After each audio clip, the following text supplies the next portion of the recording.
Okay. The big one. Right. Whap. Elizabeth. Wink with that one. Council workshop meeting Monday, December 5th, 2022, 6 p.m. Bear, Here. Briggs, Here. Coulter, Here. Heidrich, Here. Holtmeyer, Here. Patke, Here. Reed, Here. Wessels. Here. Please rise for the Pledge of Allegiance.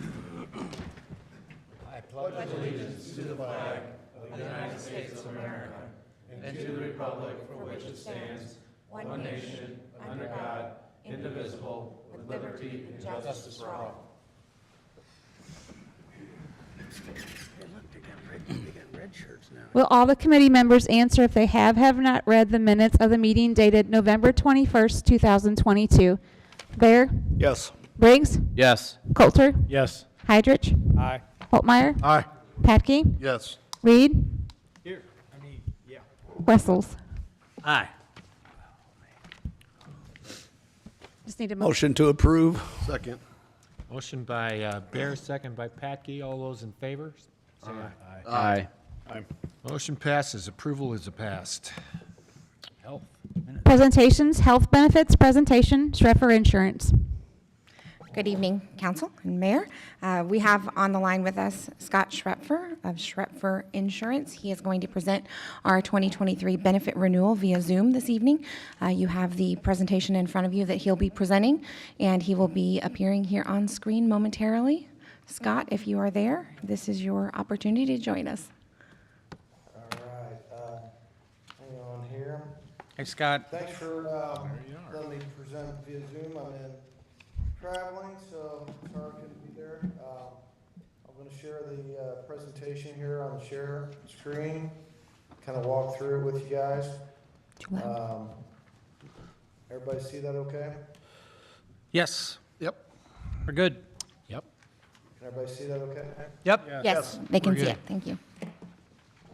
Can he hear us? This is our medical renewal history. So you can kind of look down. The mayor probably hasn't seen this. A lot of the council meeting members probably have. Our renewal this year is going to be 0 on our medical insurance. We have no change in benefits. So obviously that's good. Our 6-year average is a -3. We were also able, last year, we did not do a return of premium. We took 2% decrease instead to get us to a 3% decrease because we weren't running that well. Also, we have reinstituted that for the 2023 year. So our plans are looking better. So hopefully we'll be able to get some money in addition back to holding our premiums flat. So I know if I don't come in with a 0% with no benefit changes, Jeff comes and breaks my kneecap, so it's kind of an incentive. It's great news, So, Scott. Again, this is our benefits. They'll stay exactly the same. We use an HRA to fund these benefits down to a 0 deductible 100% plan for the employees. That is by far the best plan that we have out there. I know we've taken surveys from the employees at the city, and the benefits are the key reason for staying, and they are very good and very rich. So it is a good retention tool. Let's look at our ancillary renewal now. This would be dental, vision, life, and voluntary life and such. We're going to have an increase on this year. We're still at a 6-year average of only 0.83, but you can see back in 2018, 2019, we were at -7 coming off of that. We knew after 2021, we were looking at a 30% increase on our dental. Our dental was running about 140, 150% loss ratio. That means the insurance companies were paying out $1.40 to $1.50 for every dollar we paid in, and they want to be at about 75% or 75 cents per dollar. So We were able to get Equitable back then to come in and give us a 2-year rate lock at a big decrease. And we knew that when that happened, we were going to, you know, potentially if we couldn't get somebody else to come in and buy our business on the dental, we would have to take that increase eventually. So that is kind of what's happening. This is our claims experience over the last 2 years. You can see in 2021, we ran at 133% loss ratio, and year to date, we're running at 155%.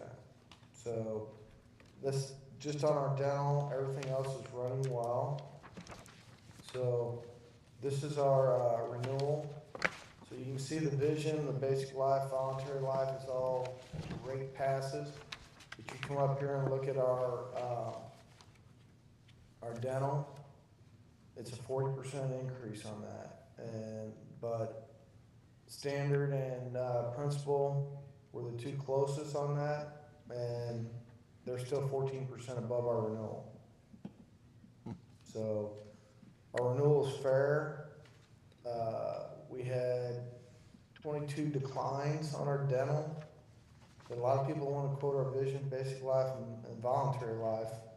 But the fact that they can see for our last 2 years what we're running at, they didn't want to touch it for any less than that. So we'll recommend a renew with Equitable. And we're going to pass a little bit of that increase on to the employees. And we should be at a rate where we can renew favorably next year now. It's just that, you know, like I said, we've basically put this off for 4 years. We've been running like this for the last really 5 years. So it's not a surprise. It's just we haven't been able to put it off again this year. So that would be my recommendation for that. And, you know, sticking with Equitable is still the lowest cost-effective coverage-wise. So that is, that's it. Questions on that? Scott, what are the dental benefits for an employee? Dental benefits, we have a deductible for basic and major. Off the top of my head, I can look it up. But It's 25 for individuals. Yeah, 25 50 for and families. 50 for our 75 for family. It's waived for preventative, paid at 100%, and then basic, major, and is paid at 80 and 50. And we pay up to $1,000 max, or $1,250 max, I should say. And that's for each person in the calendar year. So if you have a family of 5, each person would get that $1,250. And it runs January 1st through December 31st. Scott, we did bump that to 1,500 on the out-of-pocket. Right, when we switched over, my We bad. did. Correct. So it is up to 15. That was an increase from our $1,250 that we had with standard when we went to Equitable. So not only did we hold our rate and decrease it, we also increased that max, that's right. It gave more opportunity for them to pay in more, though, the insurance. Yeah, they've used it for sure. We've definitely used that max. So employees are getting used out of it, there's no doubt about it. And our premiums were very low and we weren't paying in enough to support the claims. And, you know, it's kind of like a contractor, you know, bidding the same work over and over and losing money on it. They're only going to do it for so long. So I've got a new guy question. I don't know if it's Scott or Sean or Darren or who, but is this always open enrollment time frame for us? Yes. I'm looking at emails that have already gone out to employees saying, here, we're going to sign up, and now we're looking at something to approve, and that seems a little cart That's- before the horse to Sure. me, so. And just to go ahead, Scott's got a tight time frame to turn this around for us every I year. would, yeah, I would He think. shops that out on the market No, for I'm us. fine now. I can stay here as long on this side. Oh, he just means for open enrollment. Yeah, we're just- the we're talking about the time frame for how we do open enrollment here, Scott. One side of it, the timeline is, you know, somewhat short just because we need to get payroll deductions into Shauna so she can process that. It also ensures that we get cards in the employee's hands before the effective date. And so nothing goes into effect until after tonight's meeting. So what we do is we send out notices that we're going to have meetings, because if you all don't approve this, then we go back to Scott and say we have to have something else. And then we figure out what that something else is, and then we have meetings. We always have the meeting the week of the council meeting, though, so that it can be approved. Darren can sign off on all the paperwork necessary, and then we can have meetings with employees, because we have a 30 days to let them enroll for a 2/1 is when benefits start. We deduct in January for February. Okay. So I'm used to a November timeframe for doing it in every other place I've been, and Or then two- I was thinking that the detail that went out to the employees already, I mean, we're kind of prepping them for the dental increase, I see that already, but I didn't know if all the exact numbers were in there, and we were already sharing that without having it approved first, so No. that was just my question. Thank you. no, just a potential increase is what we saw, what Scott shared with us. At the time, we kind of put the meeting out there to get everybody's calendar booked, and then depending on what, because sometimes Scott could come back with a number, you know, if he goes back Yep. out and says, well, they're looking to move, they might come off that number, but not this year. Okay, thanks. Other questions? And just for you guys' information, on the medical side, there's 4 major carriers. There's United Healthcare, Anthem, Aetna, and Cigna, and we get bids from all carriers every year. Doesn't matter if we get a 0 increase or, you know, if we get a 0 increase, my thought process is, hey, we're running well, we're attractive. Somebody maybe gives less than that, and sometimes they do. And on the ancillary coverages, that marketplace is a little broader. There's about 26, 27 good A-plus carriers to check there, and, you know, Principal and Standard were the 2 top carriers that came back. So this final line here, the 166.9, is that correct? Am I reading that right? Yes. Okay, so the 166.9, and that will cover 166,900. That will cover our, what, about 125 employees then? Correct. Okay.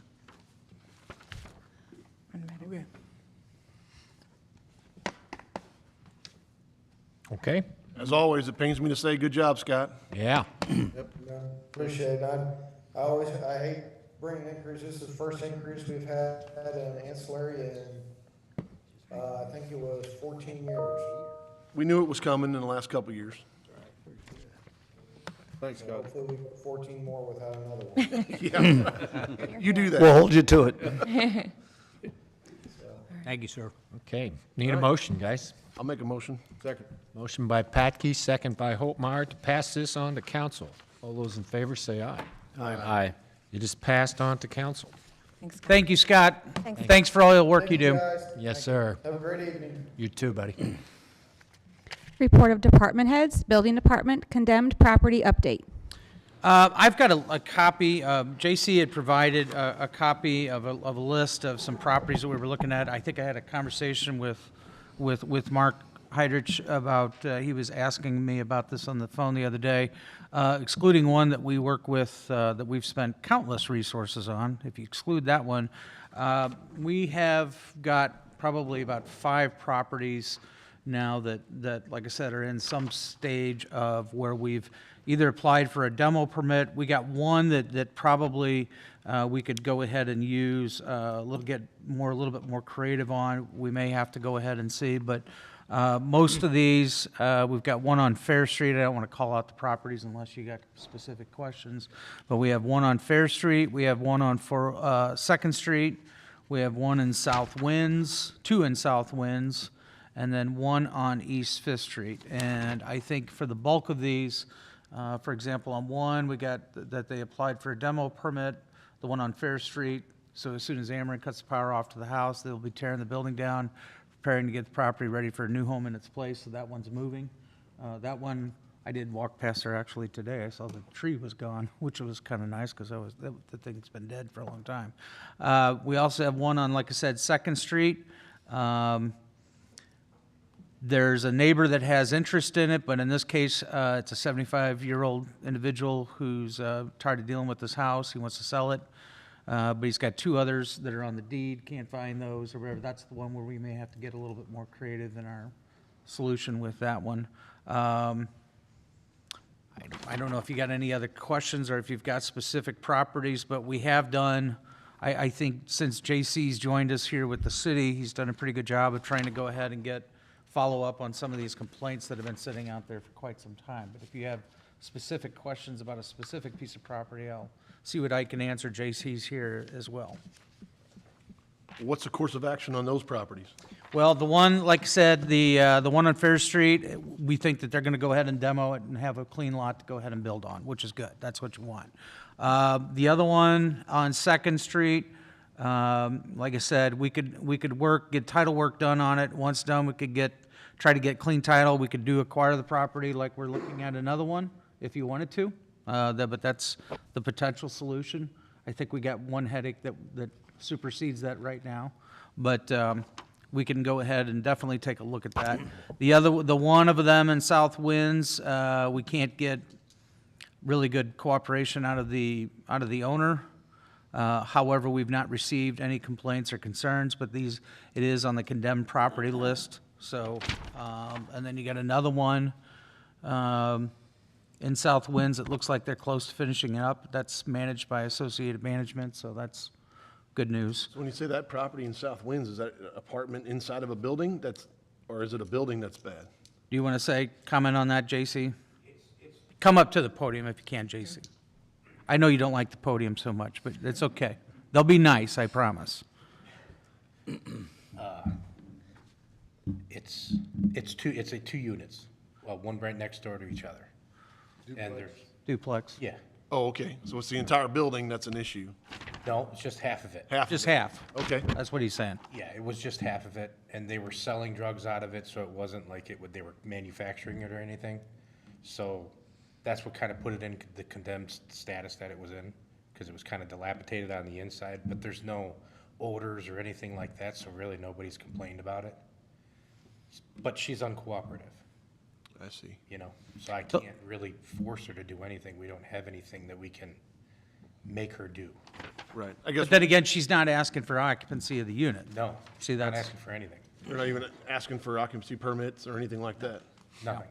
I mean, when I hear condemned property, I'm thinking things are falling off, things are falling down, and if that's a whole South Winds building, but you're saying it's only half of the building, It's only half the building and. is the it's boarded exterior up. appearance? Exterior looks fine, other than it's boarded up. Okay. I'd like to do something about it. I've definitely tried. I've had multiple conversations with her. And now she just doesn't even answer. Huh. And the other one at South Winds was a cat problem, and the urine was so thick that they literally had to remove all the subfloor, drywall, everything. And now they're about getting ready to wrap that up. So, that one will be back to rental. And the fifth one, I think, has already been taken care of. It looks like that was on East Fifth Street, and that's, looks like the owner has already scheduled an occupancy Yes. inspection. Yeah, he got put in a condemned status because the deck going out of the unit was just really bad. But he fixed it right away and then just didn't bother getting a hold of us. Oh, So now he's gotten a hold of us since, and we're trying to schedule something with him. okay. The one that's boarded up, and I've seen that, neighbors, nobody complains about that? Oh, No? it's kind of par for the course in that area is kind of what I'm gathering from the neighbors. It doesn't bother them too much, put it that way. Is the Fair Street one of corner to Fair and Third, or is it? Correct. Larry Rice brought, I can't say that, can I? No, you can. It's public information. I was just Larry trying to- Rice bought that, and he's almost done with Ameren, and then he'll be tearing it down and then building a rental there, Okay. a new home.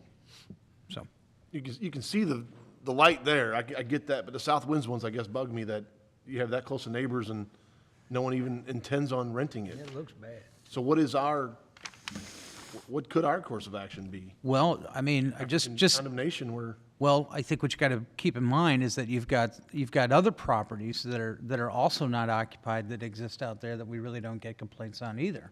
But again, they're not nuisance to their neighbor, they're boarded up. You've got, like, for example, on East Third Street down there by at the corner of trying to think of what the cross street is, Burnside down there. Those apartments down there, they're vacant. They've been vacant for 15, 20 years. The classic one is the house that was owned by the Voss family up there on Jefferson and Highway 100. I mean, that's same thing. So we don't get as many I can't speak for JC, but I know historically we have not gotten as many complaints about those just because, I don't know, either people got used to it, but then again, they're not coming to us and asking for an occupancy. The ones that we've gotten complaints about are the ones that were on the list that we pretty much taken care of all of them. Right. Washington Heights, there was one on there and he demoed that one down. So just contacting the people is making them move forward. okay. I really haven't had much flack except for the lady in South Winds. But the one on 2nd Street, 448 2nd Street, I'd like to buy it. No, really, because we have the resources to fix it, not fix the unit, but purchase it, get this man out of the situation that he's in, clean it up, and then sell it to somebody who already wants to buy it. When you say you want to buy it, you or No. the city? No, he's talking you about the got it. city. Gotcha. Or us, collectively. I see. I didn't know what you meant. If you, something you would like to. That's what I think would be the easiest, quickest, cleanest way to go about it. We have the money to put out and then turn around and get it right back. Whereas he doesn't have that kind of money to do that. Could that be a problem, though, with future places that, Well, the problem is you got to go ahead and get clear title with the two other people that are on the deed. That might be a problem, so you'd have to you wouldn't know until you went and well, I'm just thinking down the way, if somebody's having some difficulties fixing their house up, they say, well, you buy it, city, you bought that last one, you know, Right. you fixed it. Well, we're not buying it, really buying it. We're getting it. He doesn't really want anything for it. He just can't afford to do the paperwork to get rid of it. So it's just gonna sit there until we eventually take it, go through all the proceedings and all the other stuff that's involved, which costs a lot of money. And we could avoid all that just by doing it this way. I just don't see why we wouldn't. Of course, I never asked. Well, I think to Mark's point, we set a precedence that we would buy any dilapidated, and the city can't be in the real estate business with taxpayers' money either. I mean, if it's a situation where we can make well of a nuisance, that's one thing, but I think that's clearly should be the goal. right. That's all I'm suggesting. Sure, I understand. The house is falling apart. People are living in it every once in a while. We gotta get them out.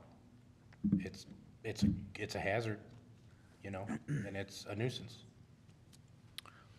Well, we've got one other that we really that we're really vested in. Right. And I would rather walk through that thing first as the number one priority. Let's learn from that one. That's right. So, Thank you for at least communicating and setting things straight, yeah. thanks, JC. Thanks. Thank you. And if you have any other questions or there's any other properties that we didn't mention, just like I said, feel free to email me, JC, John, whoever, and we'll take a look at them. So. Okay. That was just discussion, so there's no action item on that. Communication Department, generator and transfer switch purchase. Who's going to talk on that? Mark? Jennifer? All right, come on up. Don't be shy. I'd rather hear from her.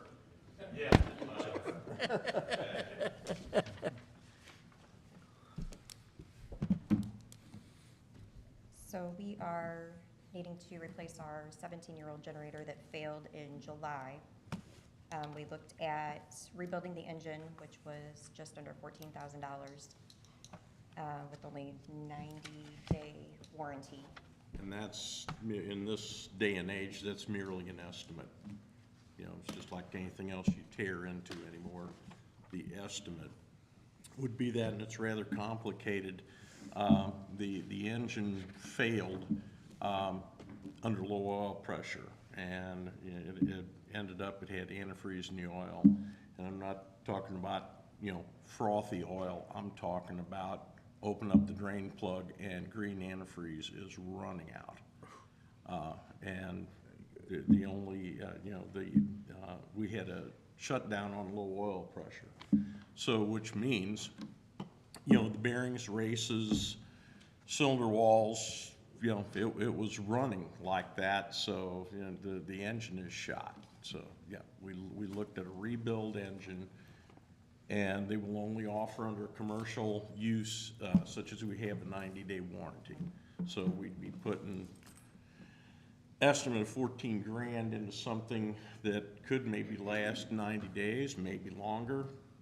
But then it also, the generator on the back end of the engine is 17 years old.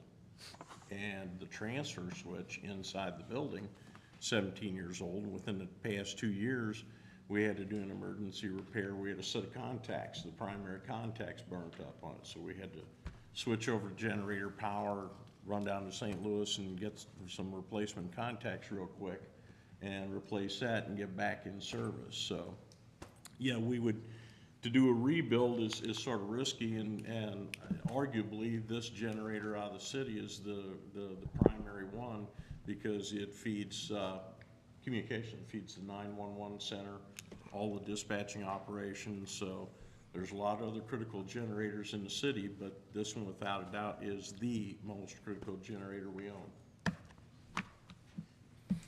And just to be clear, it's the backup generator.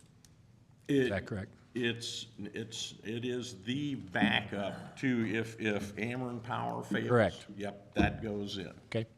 Now, dispatch does have uninterruptible power supply, but that's probably about 30 minutes to an hour, of operation. So within that time, the generator obviously has to kick in.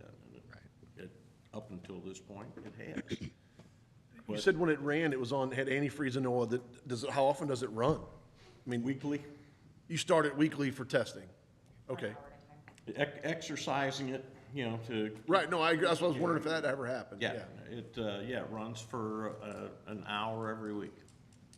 Do you go ahead and make the switch at the same time, or you just run it to be running it, or do you actually switch? It's on a schedule. Okay. It switches. It switches. The generator actually takes over for that hour. Gotcha. Mark, was this something that was anticipated, that you guys had budgeted for last year? Or? Absolutely not. I mean, it's the first time we own a lot of generators within the city. The ones that Public Works has are primarily diesel. Firehouse generators are all natural gas with a propane backup. These are natural gas with a propane backup to that. This is the first time. Well, actually the one that for the firehouse is 30 years old, and we're having trouble getting parts for it, but we're replacing it. But this is the first time we've ever had a catastrophic failure of a generator. So who put antifreeze in the oil then? I'm sorry. Who put it in? I mean, that's the only thing I can figure out you did wrong here. Well, I think it's got a crack in the block or For sure. a head gasket. Head gasket. Gotta be a head gasket. Yeah, I mean, that's the most likely thing, a head gasket, but it's too late to do a repair. Yeah, it's too late. Way too late. Correct. And that's why I said a repair should not even be an option. We priced it, being the frugal citizens that we are. Good, but it's not an option. We shouldn't do that. But with this being said, we've got further discussion on 911 and stuff like that we're gonna be talking about here soon, yeah? Yes, Okay? later tonight. Huh? Later tonight. Yeah. So I don't know if this is something we have to make a decision on right now at this very moment. I understand, it's a critical piece of equipment, but I don't know, Well, so are you saying that if that's the only function, 911? I'm guessing that's what it's for. Is that the only function for this generator, our 911 system? No, it's the entire dispatch. It is Okay. it's 1/3 of the building. There's a backup generator for police and one for dispatch. Okay. So it's And more right than now, 911? We got it wired around. We have temporary wiring from the police generator over to the transfer switch for dispatch. So right now, you know, the other generator's out of service. This one we have temporarily bypassed. Dwayne, I guess I don't understand what you meant by we should hold off on this decision. Well, Tell me what you're thinking. that's for later discussion, this next meeting that we're about to have, you know, I think. We're gonna talk about 911 tonight. In executive session. So I don't want to divulge anything premature, but. Right. You know, I don't know if, I mean. We talked in open session a while back about Franklin County and their wish, and I guess, and I don't want to put words in your mouth, but I'm assuming that if it was, you know, swapped and we didn't have to from here, that's the thought. Am I wrong?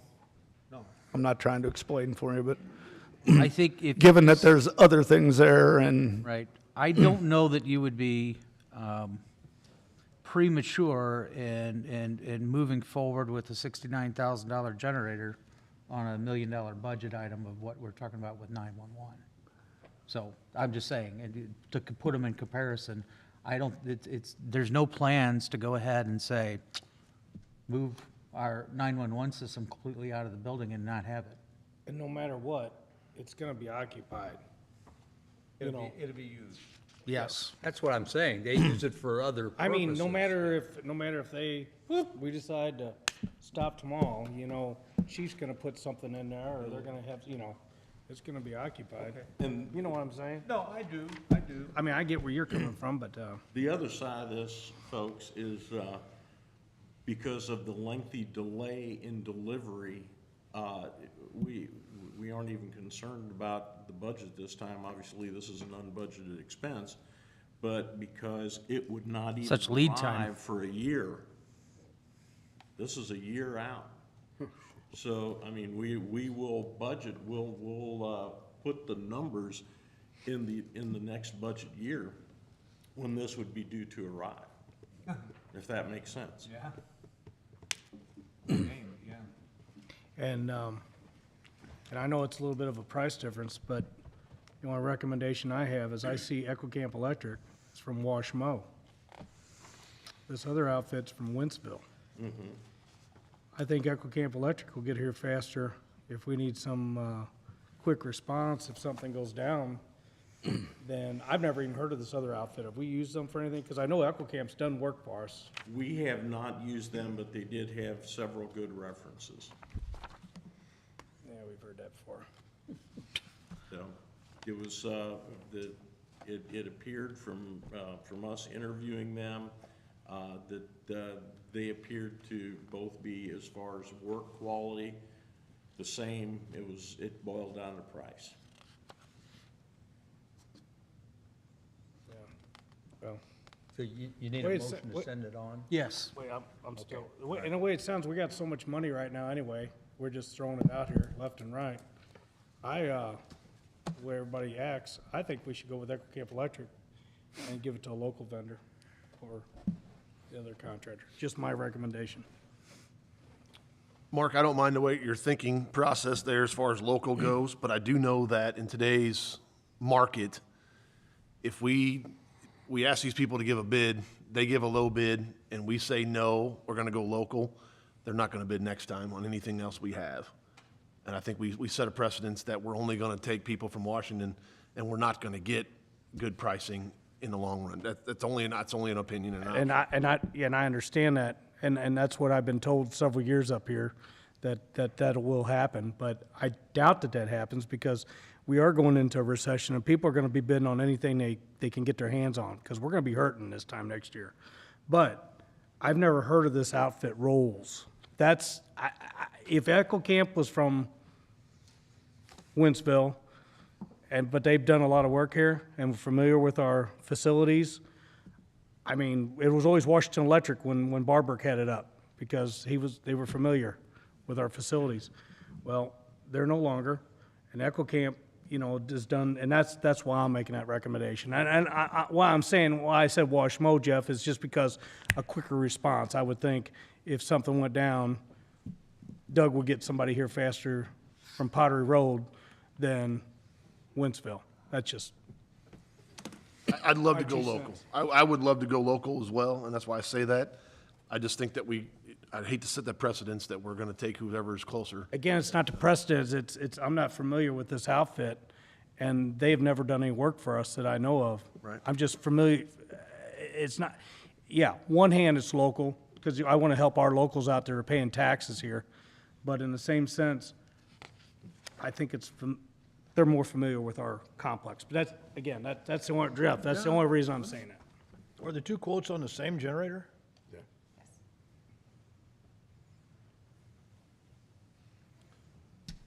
Make a motion to send it on to council. Motion by Hobmeyer to send it on to council. Do I hear a second? Second. Second by Wessels. Any more discussion? All those in favor say aye. Aye. Motion passes. Nay. 1 nay. Do you want me to do a roll call vote? I think there's just one nay. All right. Thank you. Thanks, guys. Hey, guys, thank you very much. It was nothing against Mark and you two. It was nothing. I was just, always want to help out the local vendor. They pay taxes here. They spend their money here.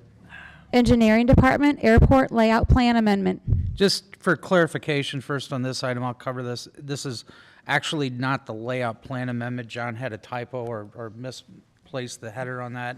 This is actually for us to go ahead and accept more money that MoDOT has for the grant for us to go ahead and build the hangars.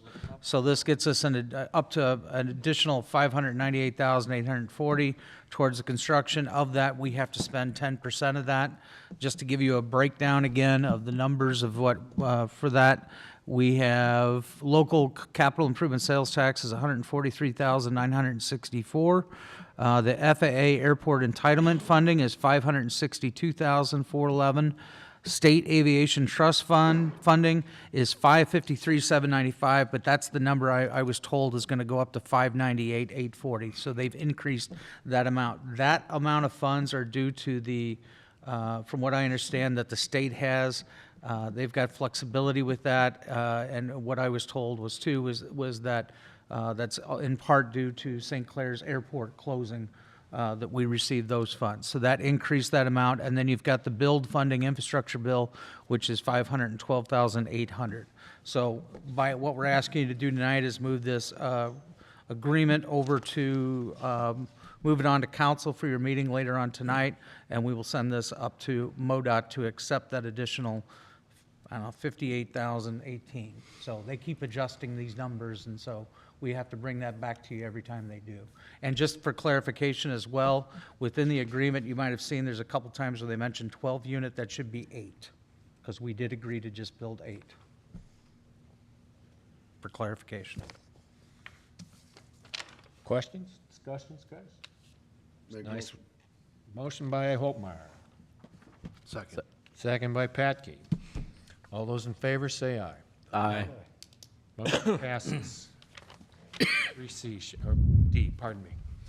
Finance Department, 2022 Budget Amendment.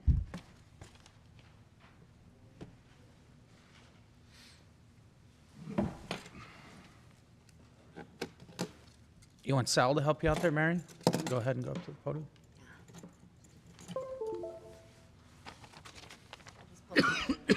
Okay.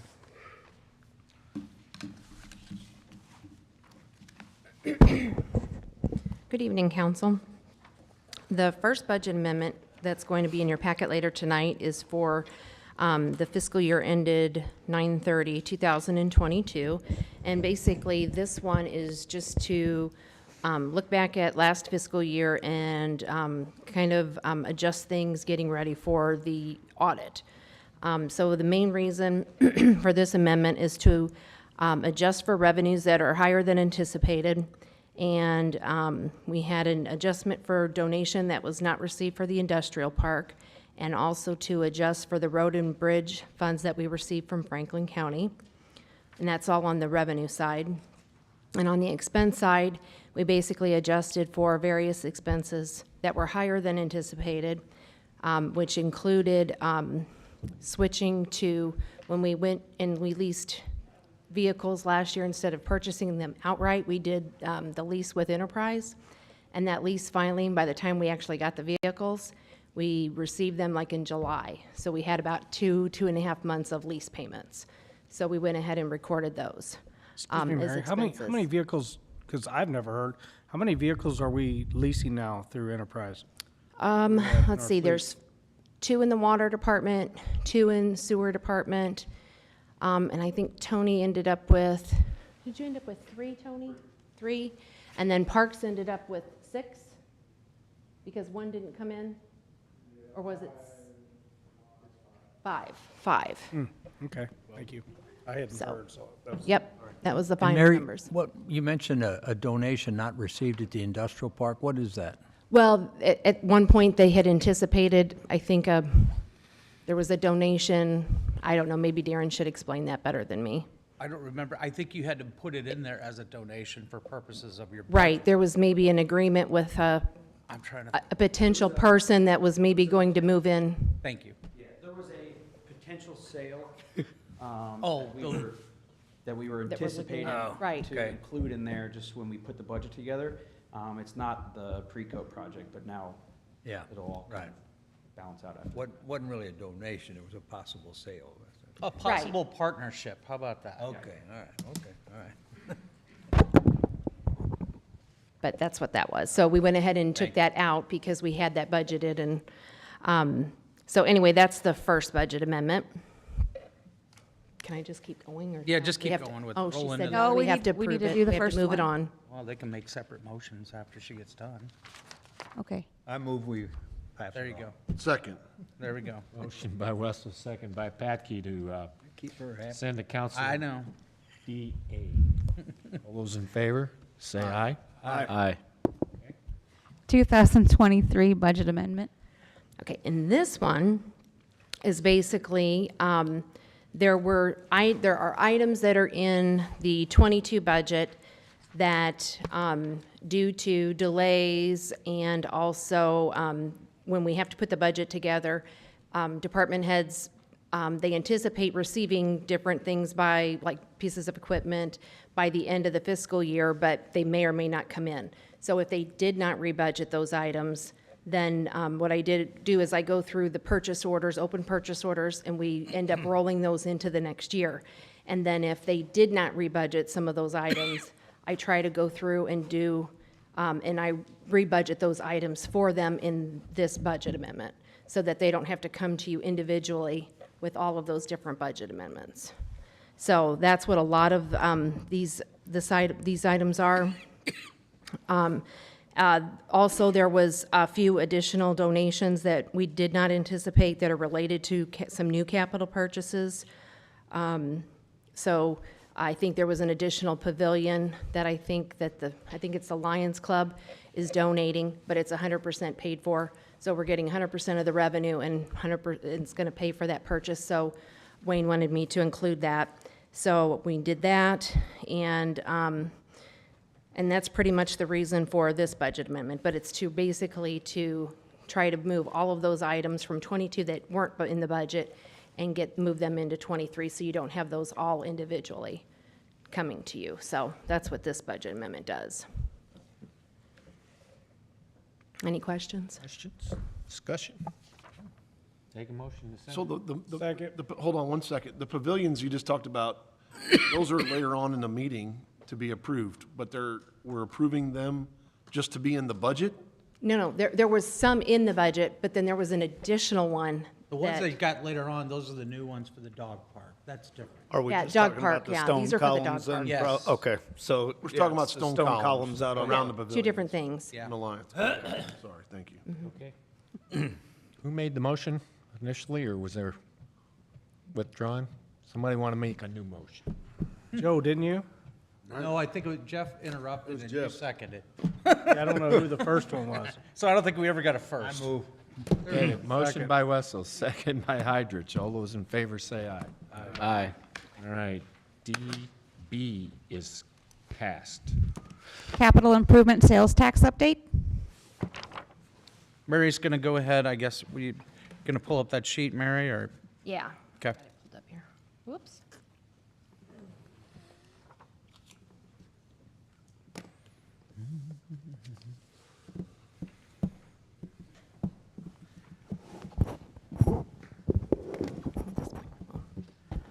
You're going to have to turn around if you're going to see those numbers. I can pull it up a little bit higher, too. That's all right. We have one that. You have them in your packet, too, Right. though, Yeah. correct, Mary, unless this has changed? No, it's in the packet. That's okay. Can everybody see it okay? Yep. Well, on my computer upstairs, I can pull it up a little bit easier. I don't know, my tabs are not across the top, so I can make it bigger, but, okay. So, on the capital improvement sales tax fund, I went over this briefly at the, a meeting, I guess, gosh, about a month and a half ago, but I wanted to go back over it because we went over it pretty fast. Basically, what this does is it kind of gives a basic report card for what projects the committee for the capital improvement sales tax fund. It gives you the projects that were originally planned for the capital improvement sales tax. So it shows what those projects were identified as, and then kind of gives you an idea of where we're at on the expenditures for that.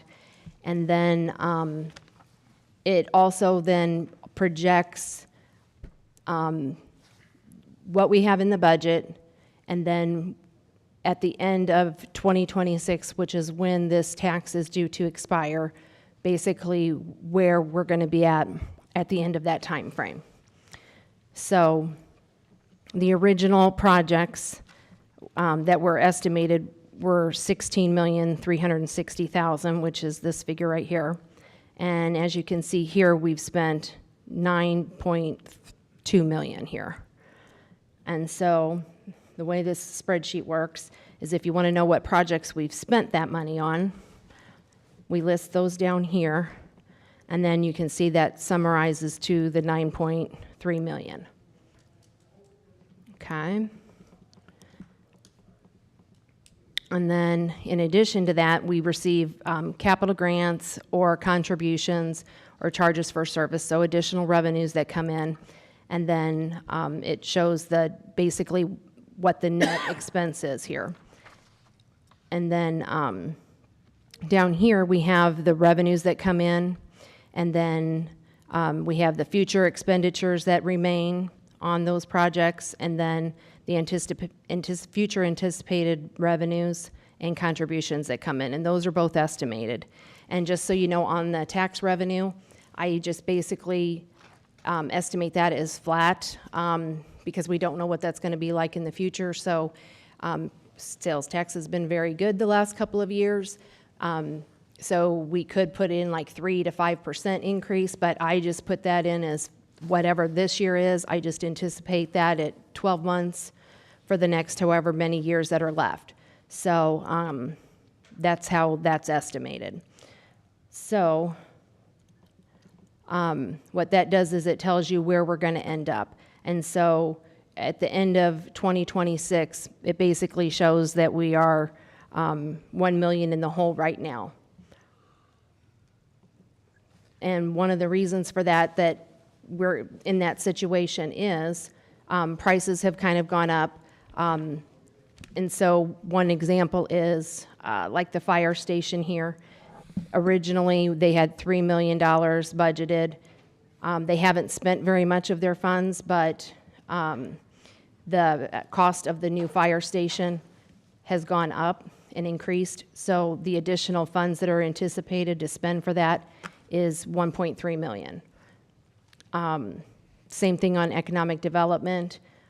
The additional cost is 3.7 for that.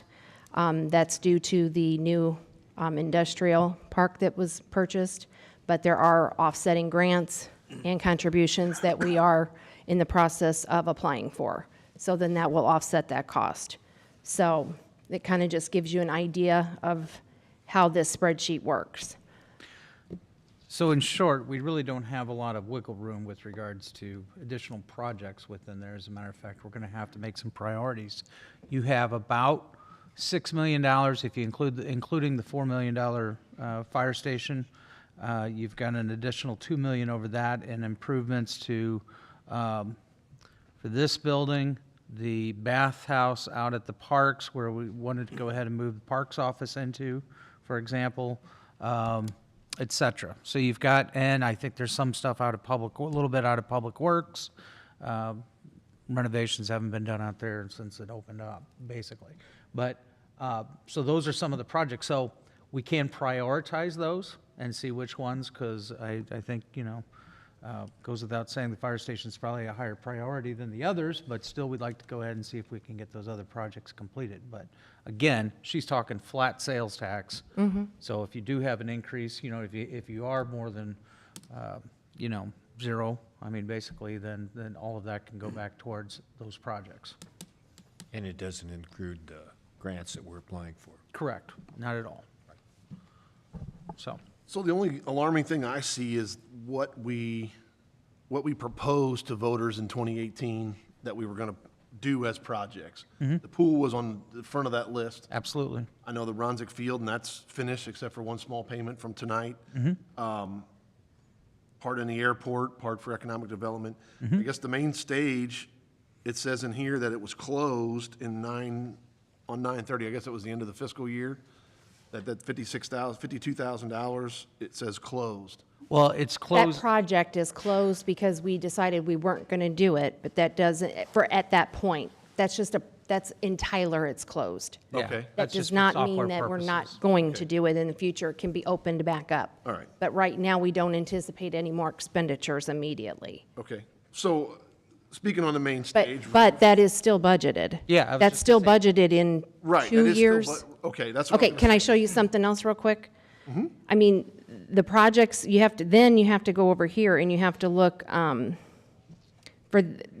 of the items that are in the 10-year budget are still, those figures include all of these numbers that are through 2026 that are on the budget. So everything through here, and like I said, I wish I could pull this up a little bit bigger for everybody to see, but. That's the plus? That's what you do? Okay. Oh, there, thank you. So it's going to show 2025, I think, when I looked at it. 2026, yeah. Okay, so all the way through 2026, all of these projects are in those numbers. Do those numbers adjust year to year for inflation? Thank you. Well, as long as, if somebody adjusts these budget numbers. And I think most of the department heads have been adjusting that. Right. Because the costs have been going up.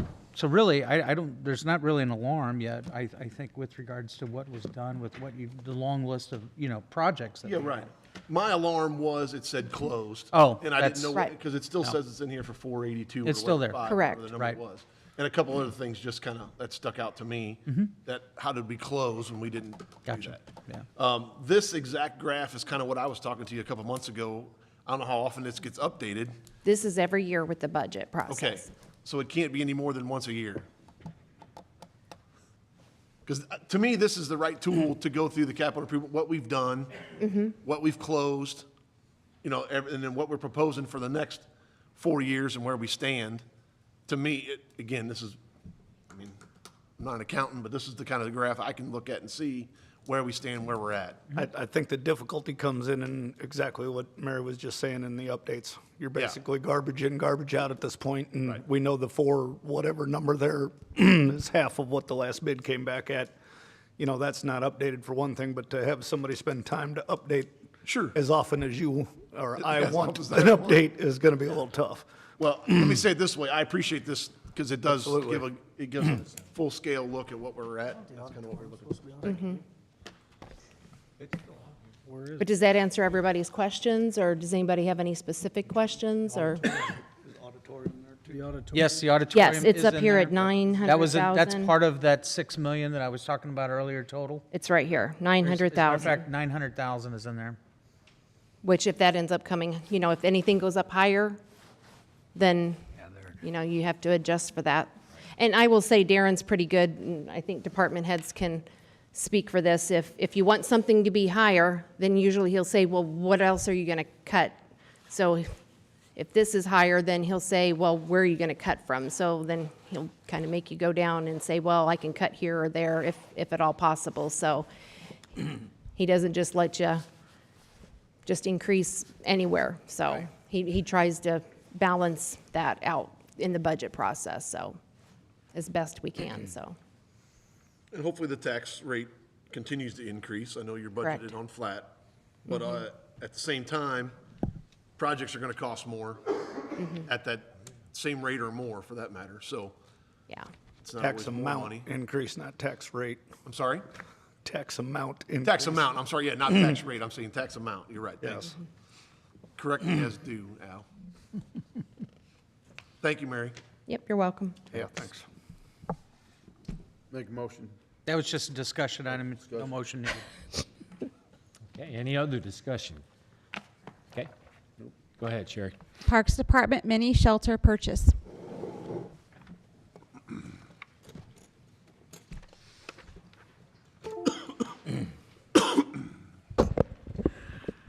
Good evening, council.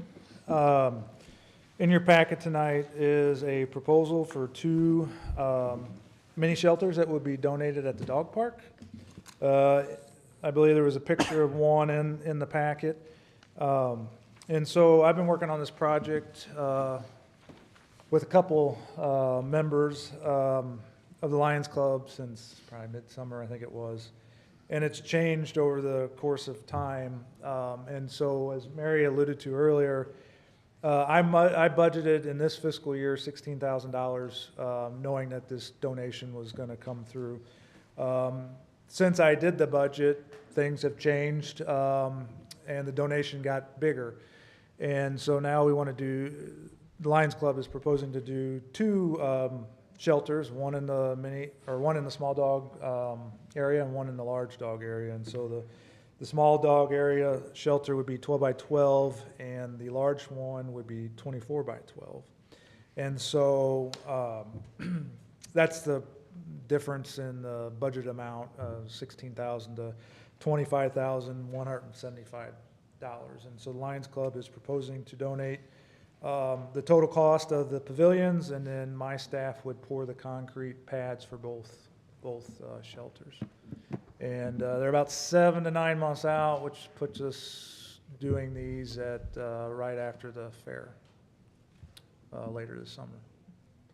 And so it's a very generous donation. The Lions Club have from what I understand, a number of members that use the dog park on a daily basis, and they were looking for somewhere to get out of the sun, wind, rain, that type of thing.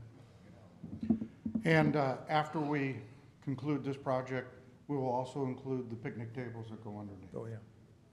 So we'd like to get this approved and move on so we can make this happen. Thank you very much. Thanks, Rick. Yes, thank you. Mr. Hop. All right, I need a motion.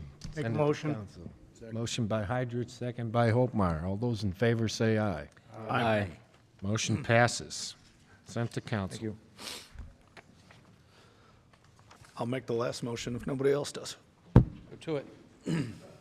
Move to adjourn. Second. Second, okay, motion by Patke, second by Hopmeyer. Bear. There, gosh dang it. Sorry, guys. My bad. All those in favor say aye. That's fine. Aye. Give us 5. Take a brief break before we start.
lot, and then They're winning by call you 30. back, they were gonna build.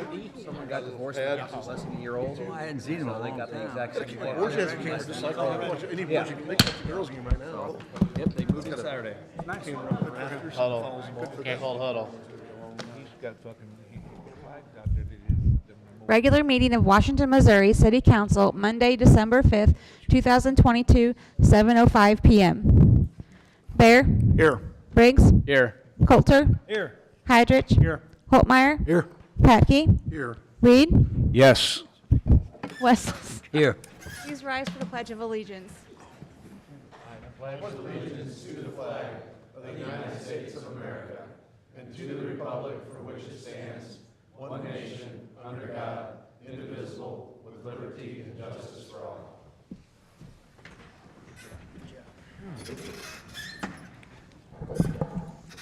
Need a motion? Approval of the minutes, please. I'll make a motion. Didn't you have to ask us first? Yeah, she got You have to Yes. ask. Right. Will all the council members answer if they have or have not read the minutes of the council meeting dated November 21st, 2022? Bear? Yes. Briggs? Yes. Coulter? Yes. Heidrich? Aye. Holtmeyer? Aye. Patke? Yes. Reed? Yes. Wessels? Sorry, gang, I'm a little anxious. I'll make that motion now. And I'll By second. Patke, second by Bear. All those in favor say aye. Aye. Thank you, guys. Approval and adjustment of agenda, including consent agenda. You have the collector's report summary for August 2022, investment report summary for August 2022, liquor license approval for Williams Brothers Meat Market, taxi cab business license renewal, Franklin County Transport LLC, and final payment request for Ronzik Turf Field. Any If discussion? there's no discussion, I'll make the motion. Second. Motion by Bear, second by Patke. All those in favor say aye. Aye. Aye. Consent agenda passed. Priority items, Tourism Commission reappointments. Within your packet, you have two people to go ahead and be approved for reappointments. Michelle Horskamp and Robert Vosbrink Jr. to serve on the Washington Tourism Commission. Their commissions will expire December in 2025. Move we approve. Second. Okay, motion by Wessel, second by Patke to approve. All those in favor say aye. Aye. Okay. And they are reappointed. Mayor's presentations, appointments, and reappointments. Police Department appointments.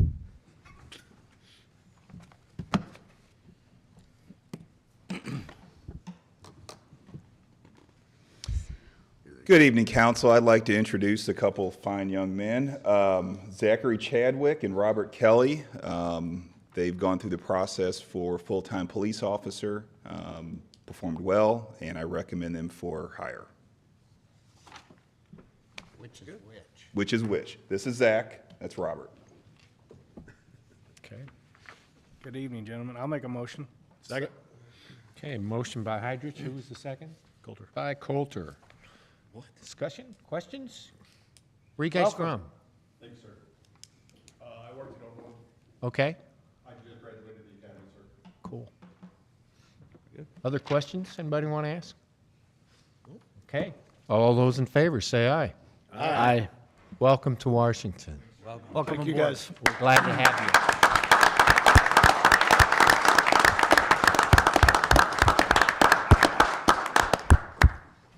Police Department reappointment.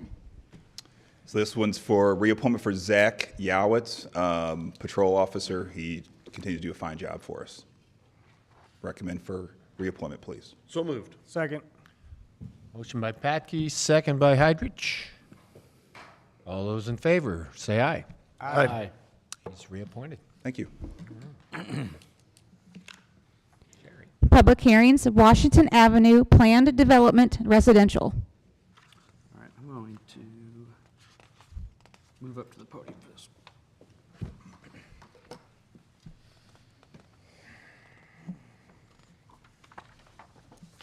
All right, good evening, council.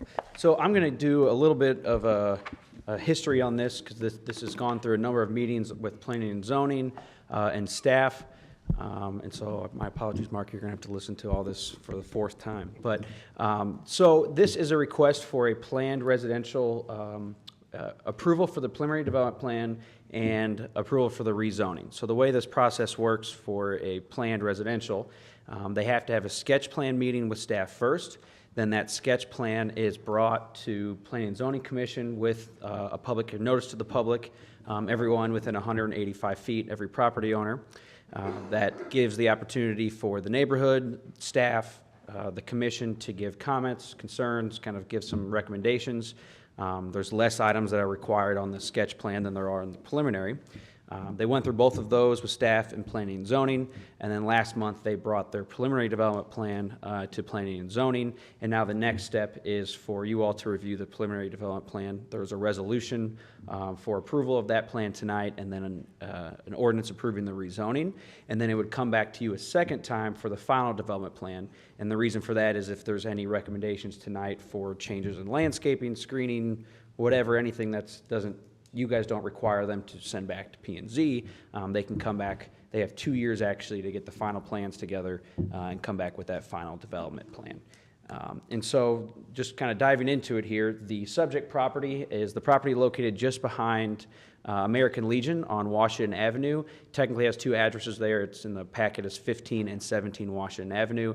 It is an entire block of the original town of Basora. You can see there is an original alley there right away that goes from Washington Avenue to Madison Avenue, but that obviously that does not exist. There's no improvements in there, and as we'll get into, you see the topography does not really allow for that block to be developed as it was platted, you know, over 100 years ago. It's got very long, narrow lots right now. It currently has, well, I'll show a plat, but the current zoning is R1B, single-family residential, and so that does allow for 6,000 square foot lots. And given the size of that block could hold 24 homes today if they were to completely grade it out and do some very significant and really unfeasible topographical changes to that site. And you can see there is residential zoning all around it in the single-family residential, again, that R1B. The Legion is zoned residential, but obviously it's not residential in nature. And then you can see as you kind of transition into C1, which is our neighborhood commercial for all the medical uses there, as well as the dispensary and some offices along Highway 47. So I'm going to go through kind of almost 2 presentations here because I want to get everyone caught up. The first here, this is the sketch plan. So I'm going to go through the contents of the sketch plan, what was originally proposed. This is, as I get through these slides, you realize it's not the final, what's in your packet for approval tonight, but I want to get everyone on the same page of how we got to what they're actually asking for tonight. So this was the original sketch plan that staff reviewed and then Planning and Zoning reviewed, and they came back the following month for review. It originally had 26 units, all of them 13 duplexes. And so you can see there on this aerial, this was the original plan, 13 duplexes. Each one of these buildings had 2 units. And you can see they have this internal drive lane come in here, and they did have the engineer draw out to make sure it meets the radii. Turning radii for fire trucks, trash trucks, and whatnot, and it does have 1 unit that accesses Madison Avenue.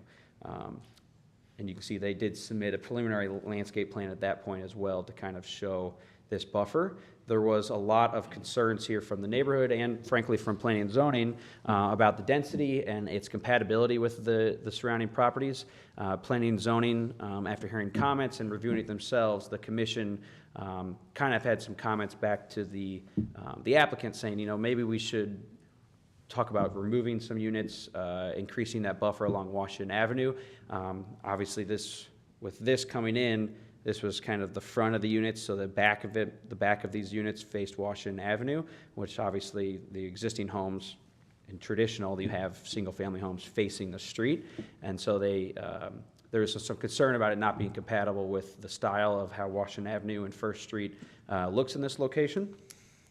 Again, here was the contents of the sketch plan, kind of getting into the site plan with the improvements to the utilities. Right now, there is a sewer line that runs down that alleyway. They are proposing to remove that, replace the water line, and actually loop it. So they've talked to our water department. That would actually be an improvement for our water system, having a looped water line, and then pulling sewer off of First Street and extending that as well, and pulling out the existing ones. So that just shows kind of the in-depth plans that they reviewed at that point.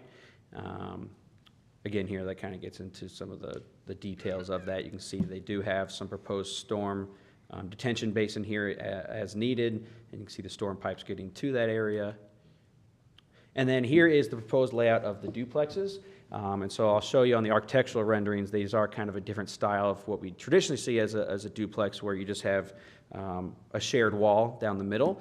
These kind of are 3 stair-stepped up, and so what you see in red is 1 unit. And so on the ground floor, they kind of have most of the building, 2/3 of the building, and on the second floor, they have just 1 section, and then the other unit is a kind of a tall, skinny building with 3 floors. So you have 1, 2, 3, they just go straight up. And you'll be able to see that here, how they kind of stair-step up. So you'd have 1 unit here, and then this is the other unit of the duplex, and that just kind of shows you the style of what they are proposing. And so again, here just another view. You can see the 1 unit with the garages coming off of Madison Avenue, and this shows you the topography of how much lower this is compared to the ones on top of the hill. Just another view so you can kind of see how that was proposed to come in. And then another view. I'm going to kind of clip through here because, again, we have to get to the actual preliminary development plan. But some of the design references, so they have, they have these brick buildings. The color of it kind of matches the hospital brick that you see just a block south. There was some discussion about, the style of the brick color, because in a planned residential, we don't have architectural guidelines, but in a planned residential, P&Z and City Council has the ability to add architectural requirements into the approval. And so that was one of the requirements in our code, is for them to show some examples of what it would look like. So when they came back a month later with the preliminary plan submittal, they heard not only from the neighborhood but from the commission. The commission at the sketch plan process voted unanimously to approve the sketch plan, but with the comments that, yes, you've met the minimum requirements. We approve the sketch plan, but come back with some adjustments from those comments. And so they came back last month, and they removed 3 units. So they went from 26 down to 23, so it's actually 1 less than what the current zoning would even allow. They created 3 single-family units along Washington Avenue, which I'll show you to kind of have that transition zoning that we talk about a lot in between the existing single-family, now proposed single-family, and then the duplexes to the rear. They have changed the brick color of those homes, specifically those 3 homes, to kind of have that red brick that fits into more of the Washington style of our German red brick. And then they changed the orientation of the matching neighborhood. One thing I didn't point out was with that road kind of snaking through there, some of those duplexes weren't necessarily lined up exactly with the grid style, I guess you could put it, even though the grid doesn't complete in that block, but with the grid style of Washington First, so they changed the orientation to kind of match that grid, and then they increased the buffer on Washington Avenue as well. So this is what they came back with to planning and zoning last month. You can see here, kind of highlighted in green, these are now single-family homes. So they have 3 single-family homes instead of duplexes along Washington Avenue. Each of these are oriented towards Washington Avenue, kind of in that grid style on Washington, and have front yards and backyards here, though the applicant will be able to, I think, explain a little bit better the topography here, but some of these garages do kind of slope down into it. But you can see they still have the turnaround here that meets the fire lane requirements, as well as the ability to have trash trucks in there as well. One thing that did get brought up at both meetings was, are they going to have a dumpster, or are they going to have all the trash brought to Washington Avenue? Each unit in their HOA requirements will have to have, just like a normal single-family home, bring out your trash, and a trash truck will be able to come in and pick up the trash here. They did increase this buffer here, and then got a little bit more specific on the types of landscaping, so you can see the actual style of trees. So they do have some oaks here that will be able to obviously eventually grow up and have kind of a more of a barrier, and then you can see the style of trees here as well for that buffer. Before you leave that, is Yeah. that a second egress into that cul-de-sac? Yes, so they're gonna have, it pulls in here, and then this is kind of one egress point here. So this isn't necessarily considered a fire lane because you only need it the 26 feet around here, but obviously the, general population will be able to drive through here as well. So this just shows the change in floor plan for the single-family homes. So the floor plan for the duplexes remain the same in the preliminary plan, but then they show here in the single-family homes. So there's, they're not all exactly the same. They kind of vary in size, but this gives you the general layout, as you can see. And then, again, on the duplexes, those remain the same. So this gives you the architectural renderings of what it would look like on Washington Avenue. To kind of show you that single-family home, they have that red brick, kind of not all the exact same. This one has a little bit different material. This one has brick, but you can just kind of see the style of it with that front porch, covered front porch there, which we was discussed and was discussed with staff and at P&Z that we do feel that this kind of matches the architectural style of Washington a little bit better, kind of transitioning into that more modern duplex in the rear. Kind of having a mix of the two. If you drive down 3rd Street, there's a lot of homes that kind of have that covered porch in that style. And then just some more views here, more of a street level, so you can kind of see what it would look like directly across the street. Just another view. Looking north on Washington Avenue towards the river, so you can kind of see there's being able to see the duplexes. There's obviously these in white are those duplexes in the back, but they are behind that drive lane, and then the single family is what is closest to the street. Again, here, another view of that. You can see how these garages, those actually slope down, so you slope down into there. Again, with the front view. Overhead, so again, they maintain their fire lane throughout here. And it does, having that fire lane here does increase that buffer on this side as well. And then you can kind of see the green space they've added in the preliminary plan. And then here is just a cross section, so you can see the topographic change between the two. And again, the revised site plan showing the utilities and infrastructure changes, as well as showing that they still have the radius and traffic control here as well. They do show some, I don't think I pointed out, they have some amenities here as a pickleball courts, and then they maintain the open space in between here. They put in their commentary that they plan to trim back some of that and clean it up, but keep many of the trees there in place. And then this, we just wanted to point out, this is the original town of Basora. This is what the blocks look like today. So you can see how long and skinny these lots are. This is what it was platted originally, and you can see the topographic change here. So it's really not, it's not feasible to have that be developed as it was platted originally. And that, which I'm going to get into the next few slides, that really shapes the reasoning for asking for a planned residential.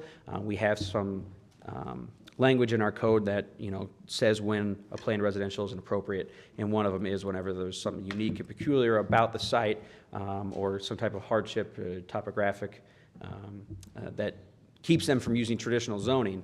And obviously here you can see the topography and the current lot layout did not allow it to be developed as platted.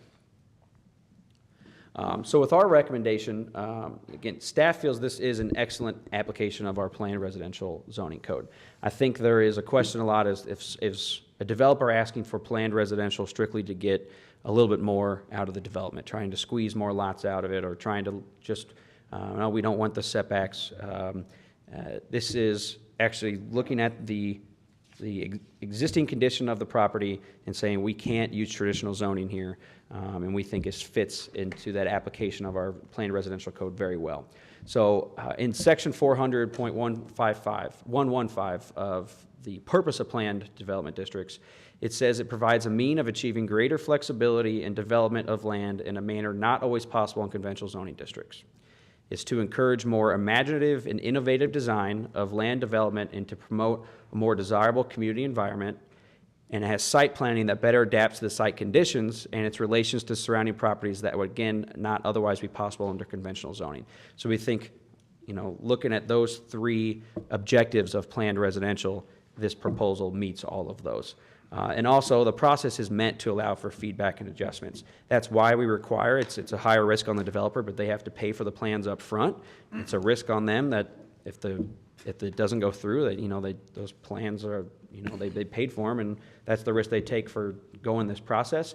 But the point of that is to allow for input and feedback and adjustments throughout this whole process, which I think is what we've seen, not only from comments from staff, from P&Z, but from the neighborhood as well. And so again, the topographic nature of the property does not allow the property to possibly develop under conventional single-family zoning. Again, the current zoning allows for 24 homes, and the way that slopes down, it just wouldn't be possible for them to be able to fit that current plat as it sits today. The proposed plan, we think, uses innovative design to achieve a similar amount of units, actually one less, on the more developable portion of the property. So they're kind of putting it on the portion that is developable, and that's why they're asking for duplexes instead of single family. And it also uses imaginative architectural styles to buffer single family from the portion of land that is most dense. So they have that single family style that has that red German brick, but also kind of mixes in that architectural style of the more modern duplexes to the rear and transitions that back.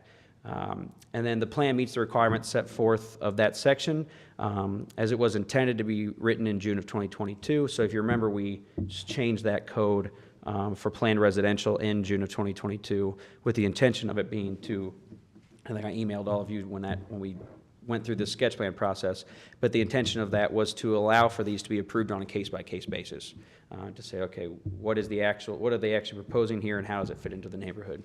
And so when you look at the requirements set forth there, they do meet that. So that is all I have. Planning and Zoning, again, did review this last month, and they did vote unanimously to approve the preliminary development plan and the rezoning. Is the duplexes going to be red brick too, or are they going to stick with the? That is, I believe they're going to stick with the white on those, or the beige, but that would be, okay, yeah, still, we'll let them answer, yeah. What, on your second presentation to P&Z, correct? Yep. Did you get any feedback then from neighbors? Yeah, we still got some feedback. I think we heard some feedback that the neighbors were appreciative of the change, but I'm sure we'll hear some more tonight that they would prefer just to be totally single family. But we feel that it does show a good transition. You don't have 100% single family in that area. You have the American Legion, which is a non-conforming use. And we feel going from single family to two family is not too intrusive of an upzoning for this area.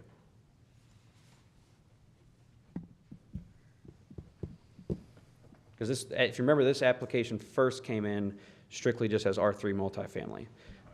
And that was, we actually encouraged the developer, hey, let's maybe withdraw that and come back and plan residential, given the nature of this, because, this would not be an appropriate area for just a traditional multifamily apartment complex. We think this is a good compatible use and a good compromise to a lot of the comments we heard.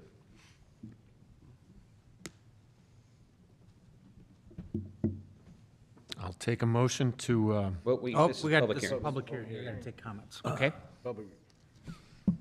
The applicant is here. Let the applicant.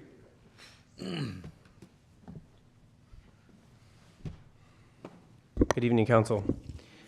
I'm sorry, can you state your name and address, Yes, please? I'm Steve Horde. I live at 1125 Dunwoody in St. Louis. And I'm the architect. I'm a Missouri licensed architect. 25 years experience doing these kinds of projects. And I've just prepared a bit of a response of how the project resonates with the PD, with the plan district development process. So just to start, we want to just thank a few of the people, the neighbors that have come and commented. It's been a very good dialogue we've had, and we've made changes that improve the project because of it. We're grateful to have Rick and Mark from BFA Civil Engineering here in town working on the project. Terry Kyle of Dolan Realtors here from Union. And then planning and zoning, Sal's been very, very helpful. In the first sketch plan meeting, we had department heads from fire, water, public works, and they were extremely helpful in crafting a lot of the ideas for utility resolutions, this idea of the loop that he mentioned for water, improving the water of the whole neighborhood, and we'll talk about that. So I'm just going to go through a few of the things. To clarify, just really quickly from Sal's comment, the plans you see in front of you with the white duplexes, that's a matter of time. The project is intended to be a cohesive materiality across the project. So a mix of brick and hardy board, batten board, and other in the white, the gray, and the red brick across the board, the whole thing. So it won't look like that. It'll look like what you see in the color down there. So that's the point. It's just a matter of preparing to render the whole site is a lot more money for the developer before we get further down the line. So the project goals, and just an introduction to the project.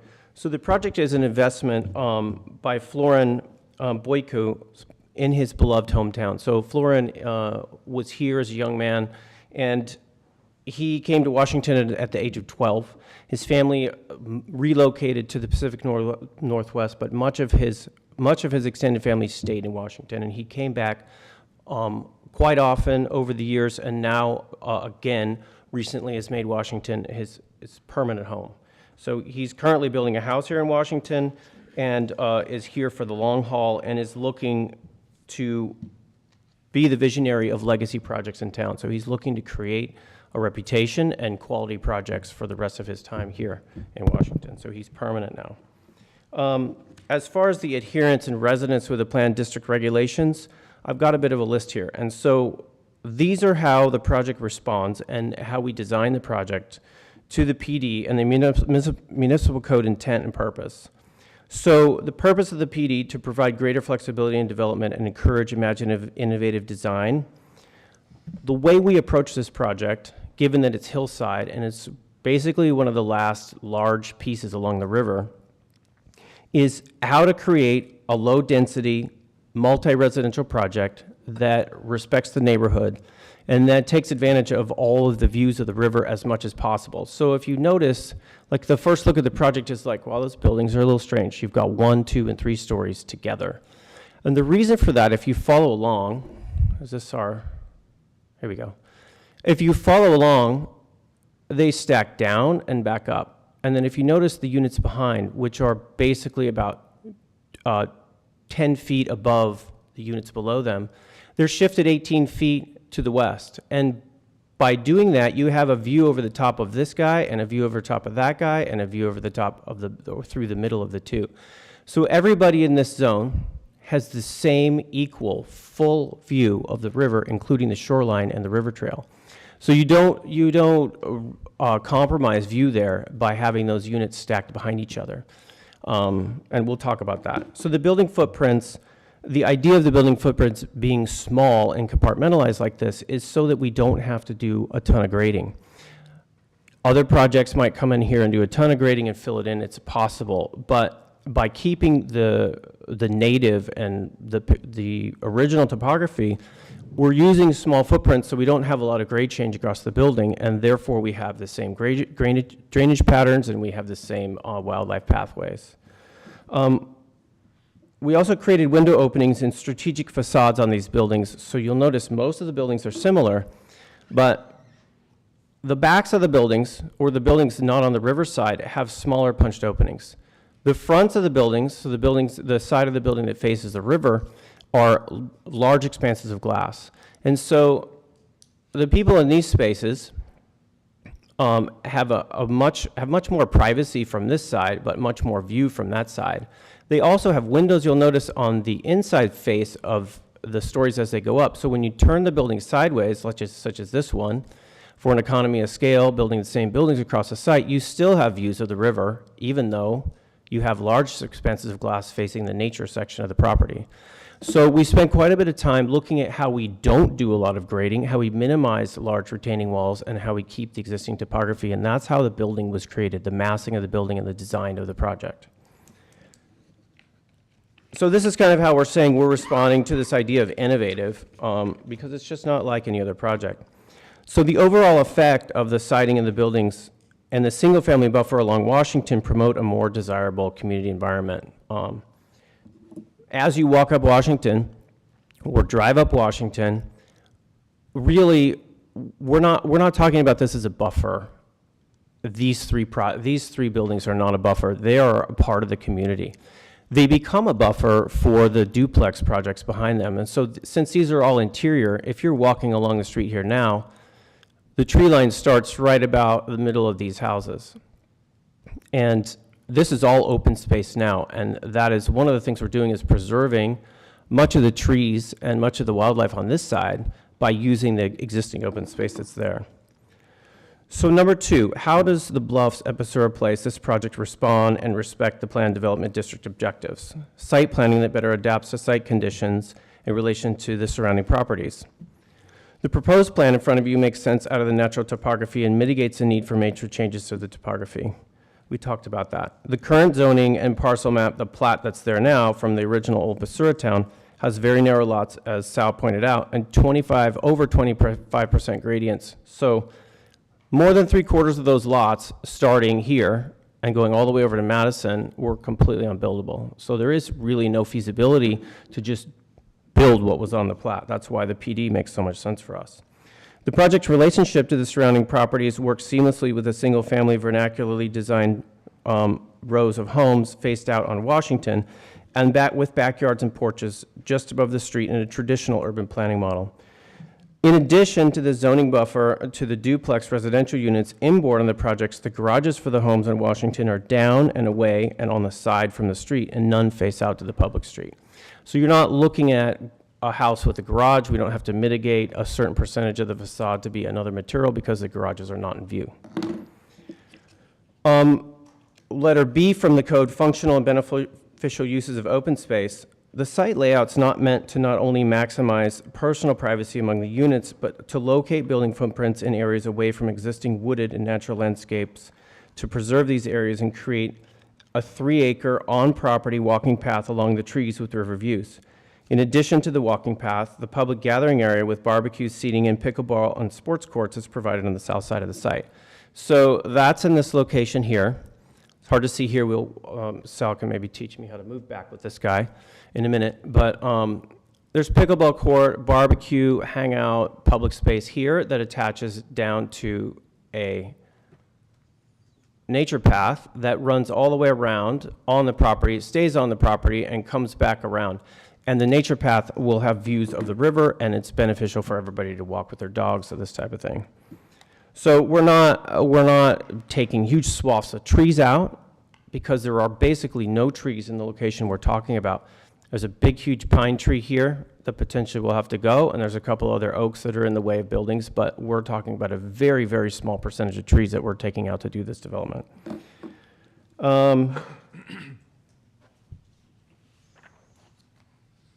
Letter D, creation of a safe and desirable living environment for residential areas characterized by a unified building and site development program. So to answer your question, Joe, I think you asked, are these buildings white?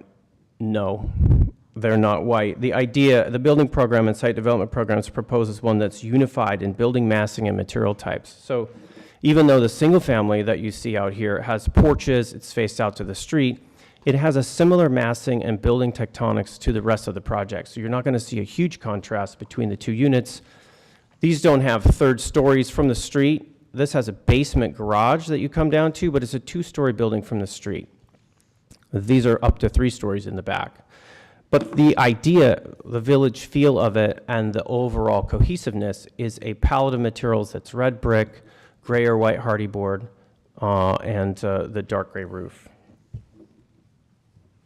So the character is purposely designed to allow living space on all 4 sides of the building as well. So oftentimes when you get multifamily projects, there's a back of house.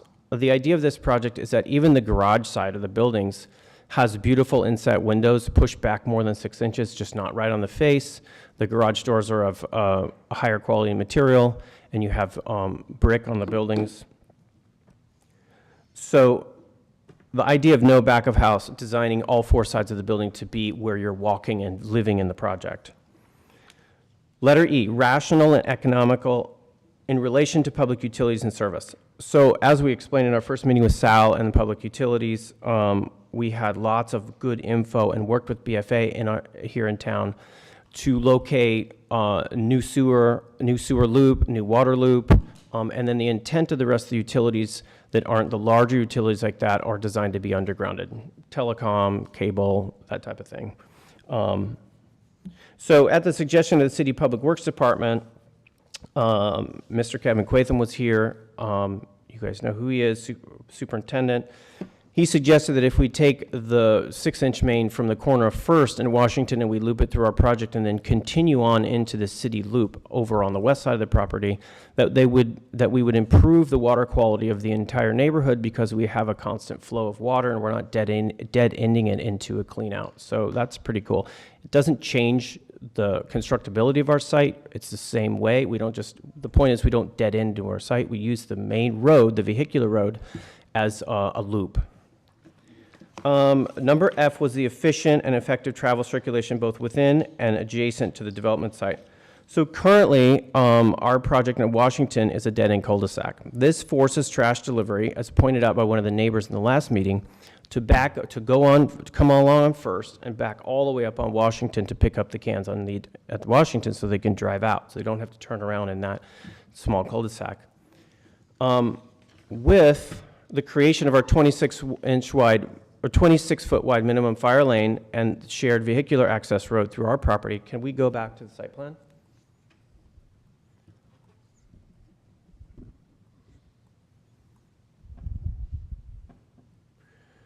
Right now, if fire apparatus goes down there, they're going to have to do a 3-point turn, especially the big truck, and trash trucks as well. So now what they can do is they can, even though it's a private road, fire apparatus can legally come on the site, and so can trash and other larger vehicles. It can come straight through. It can drive up the street, come around, and come back out, and they won't have to turn around. It actually improves the vehicular circulation in the neighborhood.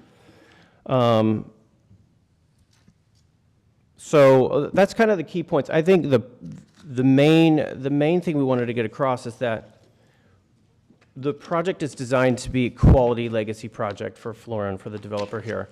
And through the process, we have been able to really openly and actively work in kind of a workshop fashion with the city and the neighbors.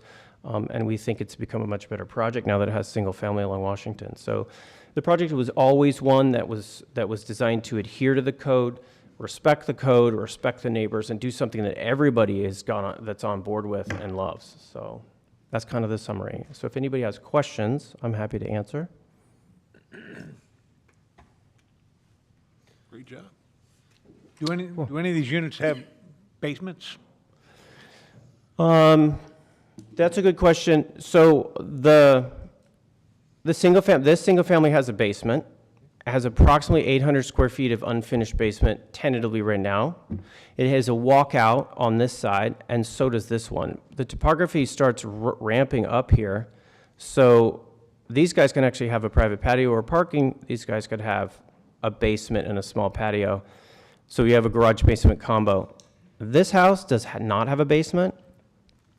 But all these along this side, where we're right up against the hillside, and we're starting to get into that larger percentage of slope, 17% and higher slope, require us to have an over 10-foot high basement wall down there, which means that we could easily have basements here.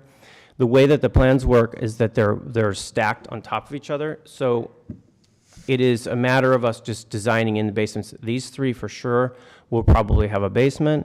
This one will probably have a basement, and these three will probably have a basement, and the rest will not. It can work either way. Not counted in the square footages, though, at the moment.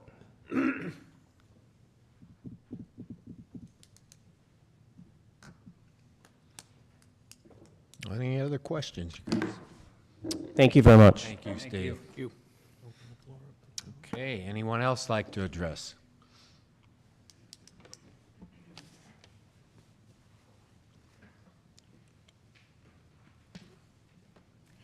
I'm Joanne Ratatic.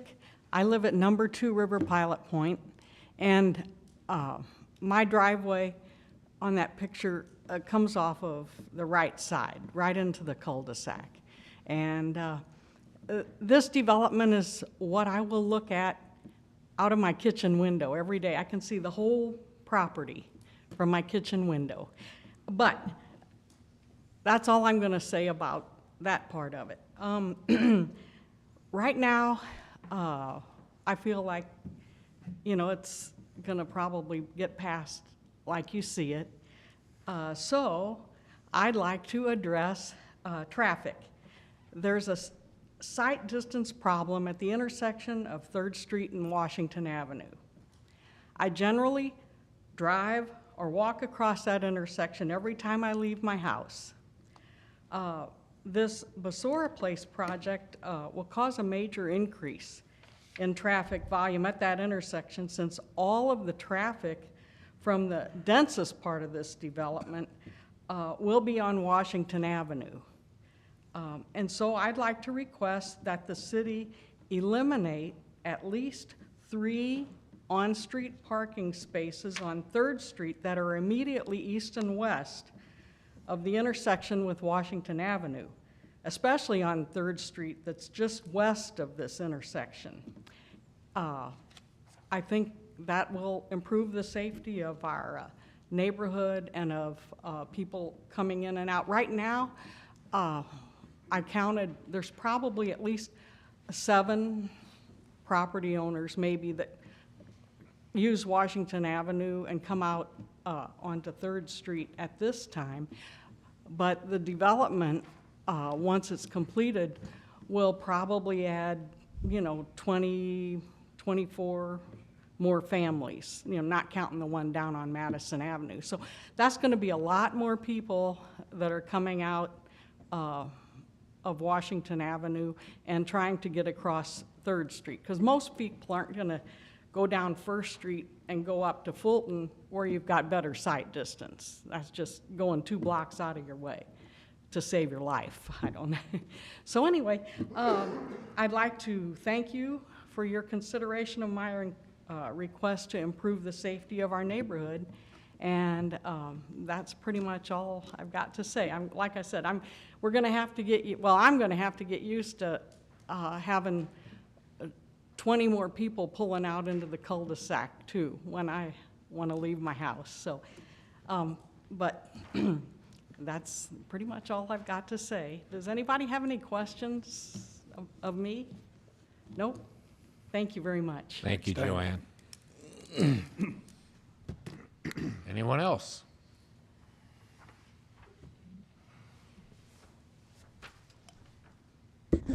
Good evening. Ron Williams, live at 1115 East First Street. That is 2 houses up to the east from this development. And I'm about 25 feet higher than Washington Avenue, so on my patio, I'll be looking at this development. And since it looked like it's steamrolling toward its approval, I just want one quick comment.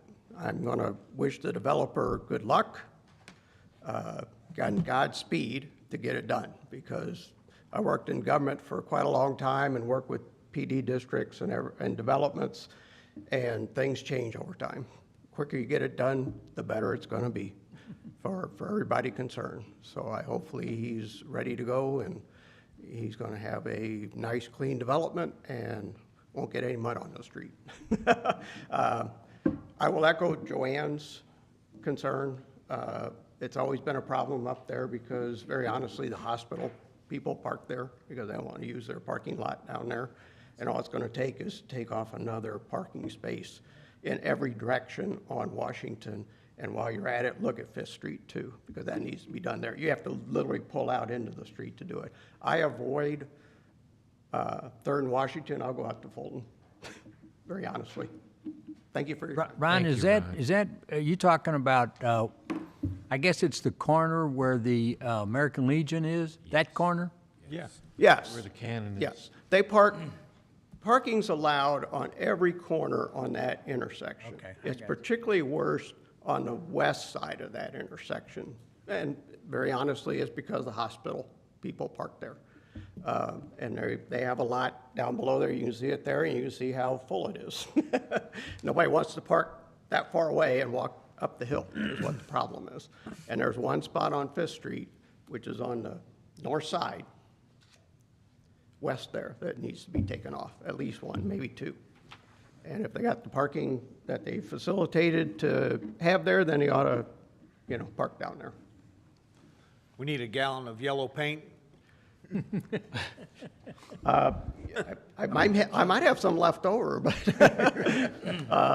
but no, I won't do that sort of stuff. That's supposed to be the cities, and maybe they should ordinance and sign it too. So, thank you. Thanks, Ron. Thank you, Ron. Can we send this on to traffic for study? There you go. Certainly, I think that's the best place to go ahead and Yeah, take I mean- the correspondence.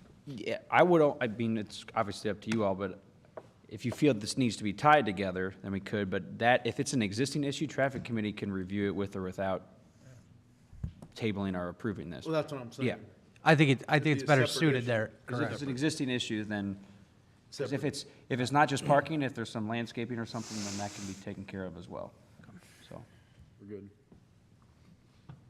Any other comments, folks? Okay. Sherry?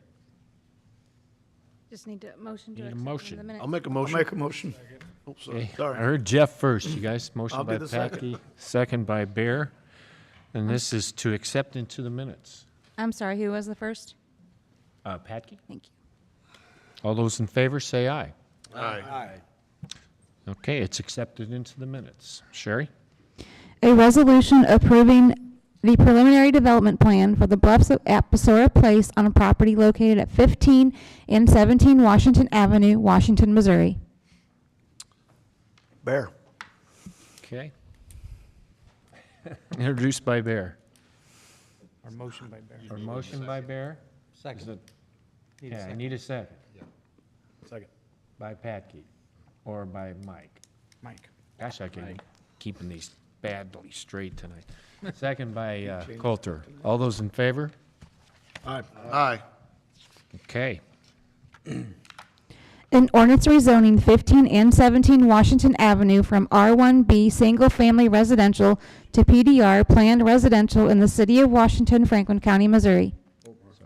Introduced by Introduced by Holtmeyer. Any further discussion? I don't think so. Go ahead.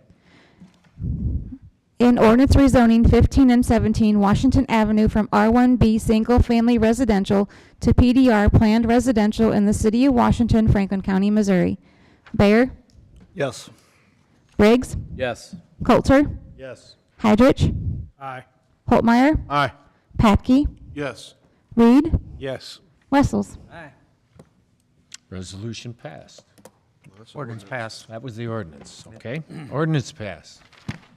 Citizens' comments? Anyone from the general public like to comment on anything tonight, folks? Okay. Report of department heads, health benefits recommendation. Shauna's coming up, and while she does, this is for the report that you had in the workshop at 6 o'clock to go ahead and make renewal of our health benefits as well as ancillary benefits. Correct. And I wanted to, if I could, give a quick synopsis for the question that came up during workshop about the quick turnaround. I thought it might be nice. There are others that are new, and so Councilman Berry, you brought up a good point that this is the process so that you all know that. Our benefits run 2/1 to 1/31 every year, and we do budget for those starting in the summer and spring for that 10/1 renewal of our budget. So we did have it already budgeted in October, guesstimating what we would see. We always base that on how the plan's running, how our insurance broker decides, what's going on. So we do estimate that cost. So that's already in the budget. And then when we get to this point, the insurance provider goes out, they shop for our insurance in October and November, looking at other plans, where we are, what we need, and then bring us the recommendations pretty late November, early December. and then we bring it to you all the first meeting in December, so that if it's approved, we can turn it around very quickly, and then get it out to employees for them to do open enrollment with about a 2 to 3 week turnaround. Or if you recommend changes, you say, no, we don't want to offer that. We want to offer 6 plans. We want to offer 1 plan, whatever it might be. That gives us the opportunity to make those changes. And then we bring those final changes back to you again, potentially at the end of December. But the final plans are given to the employees. Then they're given about 14 working days. We don't want to give them too much time to go in, make their elections for the new year, and then that gives us a 2-week turnaround to get everything processed, input in payroll, and into our system, because we do deduct for February coverages in January, and that all has to be done by January 5th. So it's a pretty tight timeline. I don't want anyone to think that we're trying to rush things through. It's the same timeline we always use. It's just our open enrollment is a February 1 renewal, so we always do our meetings in December, and then our changes in open enrollment at that time, and then deductions happen in January. So I thought it might be nice to share that, because it's something I didn't think about, so thank you for reminding me that there are folks that hadn't heard that before. So we're recommending that you let us go forward with the recommendation that Schroepfer has put forth to have no increase on our medical insurance and minimal increase on our dental insurance. The other ancillary benefits would stay the same. We are switching what are called worksite benefits from a company called Guardian to a company called Hartford. Those are totally employee-paid benefits, things like short-term disability, heart attack, stroke, accident policies. Those plans are currently with Guardian. We are recommending, with Scott's approval, to switch those to Hartford. But the other plans would all stay the same with Equitable. We've had good success with these companies that we're with. Anthem has been a great provider for our employees.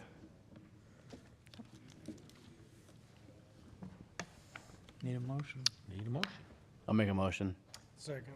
Okay, motion by Briggs, second by Hydrich. Further discussion?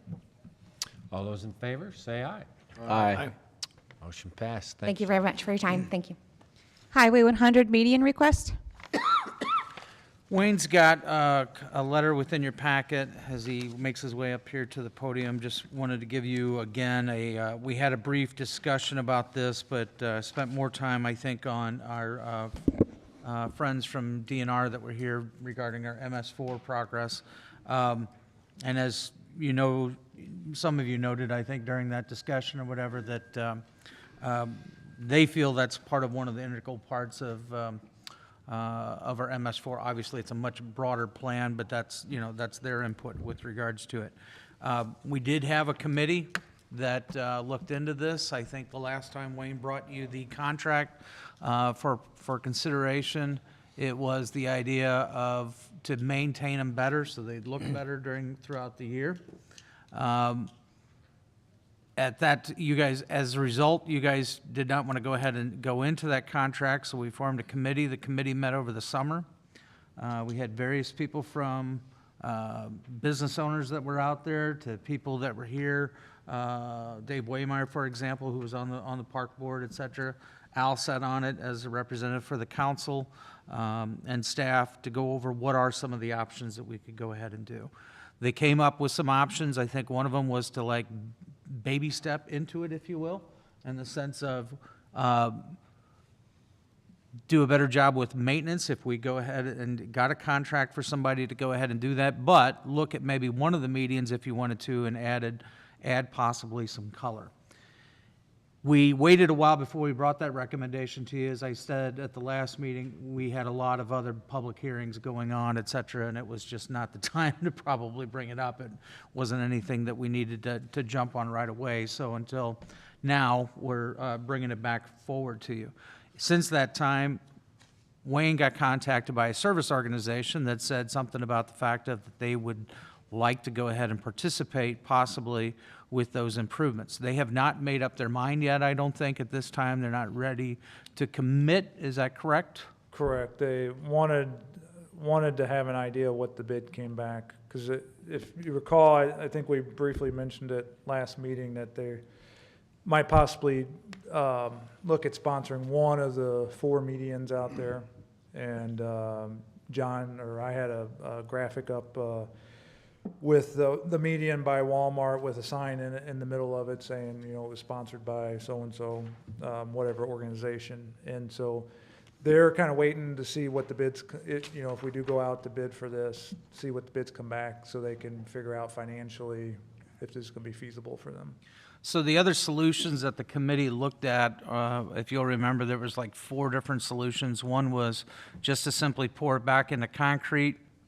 The concern with that is not only the cost to go ahead and pour it back in, which is estimated somewhere around $250,000, but you could have possibly have to go ahead and do the federal payback of up to $500,000, which is what they had invested when they helped us partner in getting the project done. Solution 3 was a combination. You could do some pervious pavers with some natives. Again, you're looking at a cost of about $250,000. And again, these last 3 options, I think, are all if you tackled every single one of those medians and just said, let's move forward.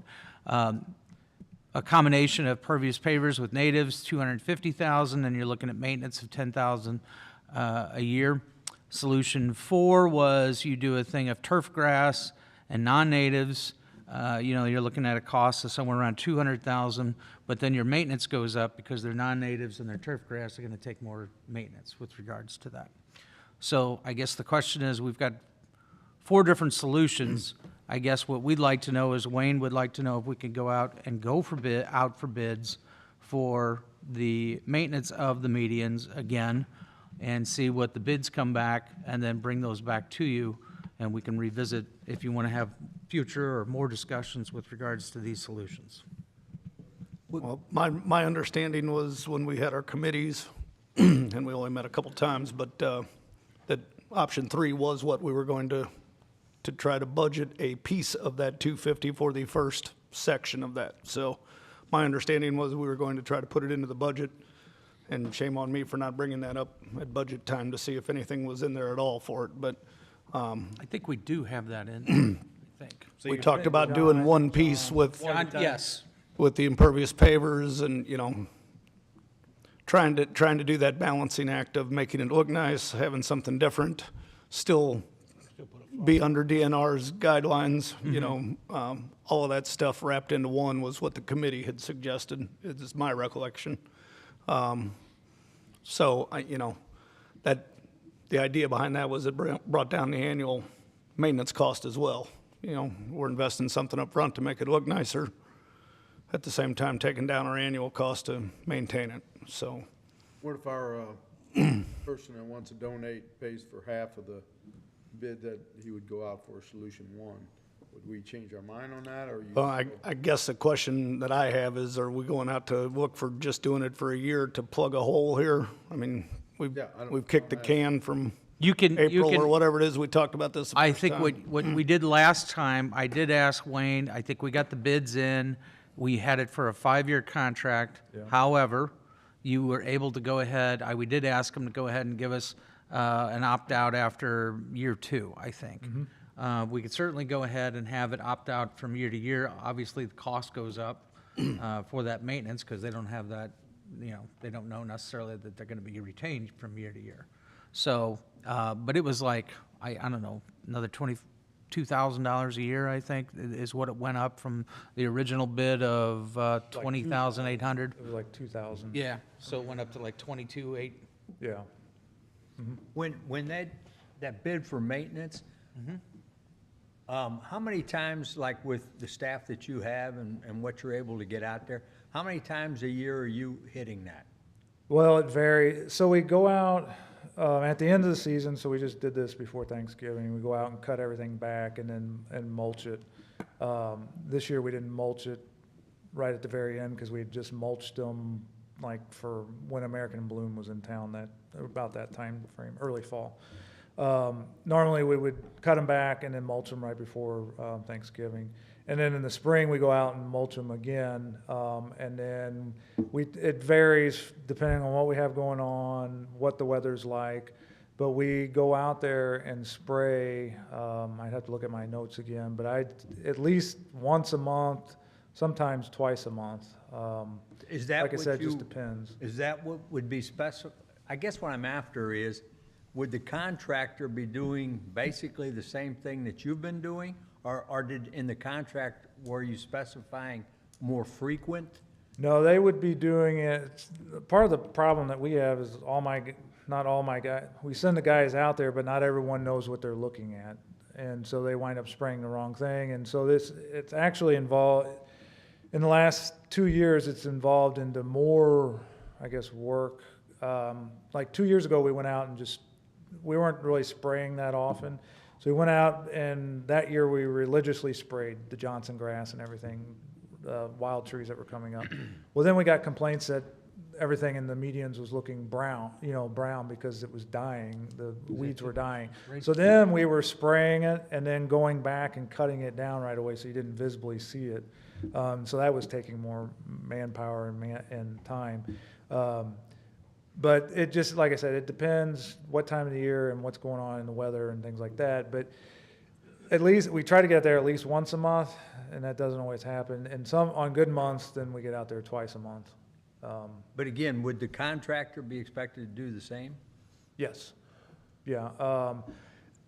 They have, I think, I'd have to part go of back the, and- part of the discussion, and if this helps, is that, like Wayne said, in John's description that he gave you at the last one, and he went in much more detail at the committee level, it was at the time when it was popular to design those, they had a lot of different species all mixed in together. It wasn't just 10-foot section of this, another 20-foot section. It was all intertwined inside. So it's very hard unless you got some kind of training or you know what you're looking for, it's very difficult. It can be very difficult to go ahead and make sure that you're spraying back the right stuff. And I don't know that all of our guys know necessarily when they go out there and do that. That's why I think that Wayne had the issue that he did with it looking brown probably that year, because we oversprayed and we just didn't know maybe what they were spraying. So. And the company that bid on it. They've changed the design since then now. I mean, like when they do these projects, like I said, then they do one species for 5 to 10 feet of the natives, and then you move on to another section. So, But back to Mark's point, when the contractor comes in, how often are they gonna be out there? Are they gonna be, What's in the specs? What's in the Right. bid? you How remember do we what know you had that? in the last contract? I don't remember. I'd have to bring that back. I didn't know we were getting into all that tonight, but I'd have to go out and bring it back. I could send you the bid. I think it was at least once a month, twice a month at this point, because that was in May when it was before that. It was And did March that and April when include I was working on it. spraying Yes. and mulching? and Yes, cutting? cutting back at the end and mulching at the beginning. This is the same stuff we do everywhere. I mean, you have to do that. You got weed control. I have a real hard time believing we can't maintain it. Well, and Well, we I go can- back we to what can the committee. maintain it, just not at the level that the public wants is. Well, and I go back to what the committee was trying to do, and that's what Darren was talking about, the level of detail there. And, we had the guy that was out there planting on the committee, and he talked about how all of that was put together back in that time. And part of the reason we wanted to change is to make it easier to maintain, and that's all of this option 3 that, the committee was trying to throw out there, I think. So I guess the question is, are we just looking, again, are we plugging a hole for a while to have somebody to go take care of it, and we're still going to go with option 3 if we budgeted a portion of that like we think we did, and I guess we need to verify that for sure. If we're moving ahead with that, that should take that maintenance cost down if it's somebody else or for us, and that would hopefully make it easier for us to do it. And, if somebody else wants to step up as a service organization and help pay for it, then we can look at that, but I guess you can't do that until you have the bid. So now I'm in a vicious circle of where are we at and what do we do? well, I'm with you with that too, Al, but I guess my biggest thing is status quo is not acceptable. So what we're doing right now is not acceptable. Can our parks guys keep maintaining it and cutting things back? Yes. But as we know, the majority of the public is not okay with that. I think the phone calls I've gotten and the conversations I've had is the general public would like to see something different there. It's not what we expected. We can call it made a mistake. We tried. We did what we could to meet that. But it was my understanding, again, we were going to take one of those medians, put in permeable stones, 10 or 12-foot sections of colorful flowers, different sections there in one of those medians, continue what we're doing with the other 3, but take one, change it, see if we like it that way. That was how I was And then told, move forward one whether at a that was time. Park Board or whoever was on the It committee. was move forward one at a time. Yeah, move forward one at a time, and then we have some change. Then we have the public's input to say, this looks better. So if we Or do the that, old way was cheaper, but the old way was fine, the new way is greater. It's, you know, all that. There has to be another way than just find someone else to cut the weeds back and mulch it twice a year. And I guess if I wasn't clear on what we were recommending, do you want to at least see what the cost would be to go ahead and get that maintenance? You can go back to the group that wants to go ahead and possibly contribute with us, and then they can go ahead and assist with the cost of, like I said, doing a change. We could bring back one of the medians. John even had it pinpointed out which one we would use. The one by Walmart, where we Yeah. had the problem with the Johnson grass. Right, exactly. And then, but you still have the idea of ongoing maintenance even after that, is my point. I mean, I'm fine with going out to bid to see what the cost is gonna be, then we can look at a service organization, et cetera. But I just didn't wanna miss the fact that we wanna try to make that change Right. sooner rather than later. I think if we the put in money, the pavers, if you put in the pavers and do all that, and let's say we put a flower pot every so often, like we do everywhere else, they still gotta be watered every day. Maintenance is not gonna go away. Well, I think Well, you're none right, of it not was completely. Yeah, That's, and the flower pots and things are not an option because we can't put them, we can't have a big rock out there. MoDOT said no to, we tried several different things when we were talking on committee level. You know, take the speed limit down to 20 and then they'd probably listen to you on that stuff, but But that's I've going to heard- go a lot. I've heard as many complaints as when it looks bad, also about when it was first done, about the cost. And people, when we got those grants, and I can remember so many people, well, I don't care, that's still my tax money, you know? And all the money that was put out there, a lot of people were upset about. And this, yeah, you're looking at $250,000 to go to these other ones. I think we might want to think about that too, you know? Well, at this stage, we're getting the bid on what maintenance is gonna cost, correct? Yes. Then we're not, For the we're upcoming not year. telling Wayne to go get it done. We're getting maintenance cost, and then we can decide if that's for 3, all 4, or go from that point. I mean, that's exactly where we're at today. Well, ideal situation, you get what the cost is and we have a service organization say, we'll write the check and then it goes down from there if we do anything. Correct. You guys, if we do change one of the pavers, my main concern is those 4 ladies that sat here last meeting. What is their reaction going to be that we are removing natives or something that's going to absorb water? Well, I think that's my why the concern. permeable stones, and we wouldn't go away from the DNR recommendations. Okay? To me, concrete's not an option. I think it's in there as a Yes. scare tactic, there's no doubt about that. But well, permeable that's pa- called zero maintenance then. Correct, but I don't think that's an option. Right. I don't think we're gonna pay back MoDOT for the grant money, nor are we gonna take that slap on the wrist again from those ladies, no doubt. But, the combination pavers and natives still would be in line with the DNR MS4, projects. Are you sure, though, Jeff? I don't know. To me, According to my personal conversation with John, that was the case. We wouldn't put permeable stones in and jeopardize our MS4 standard. We would share that with them to ensure. that Yes, they- yes. right. okay. My understanding, we're gonna use this as a separating point, right? That was kind of the idea, separating point from different sections of the bed. that Have we ever discussed about, granted, it's probably not the proper tools I'm talking about, it, tilling it up, restarting over, replanting some different stuff before we spend $250,000? I mean, have we talked about that at all? Because those plants have been in there for, Well, essentially, if we would tear it up, that would be what we're gonna try to do, is permeable stones, different natives. You'd have before to- we do the permanent stones. Oh, Dig it up, trench it up, till it up, start over with some different type plants and place them so they're easily to maintain. Then you still have more maintenance. Still gonna have maintenance. Well, you're gonna have maintenance, no matter what, Joe? right. I mean, when I have a landscaper designer come to my house and do mine, they came and put plants where they grow and look nice, and, I mean, have we ever thought about that? Well, to Things your do point- grow together over Right. years. To your point, Mark, I remember when they put them in, they overplanted them to keep the weeds out.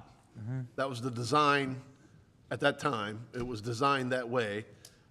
fill them in, make, not spotty planted, but fill them in, and then the weeds wouldn't grow in between. That didn't work out very well. No.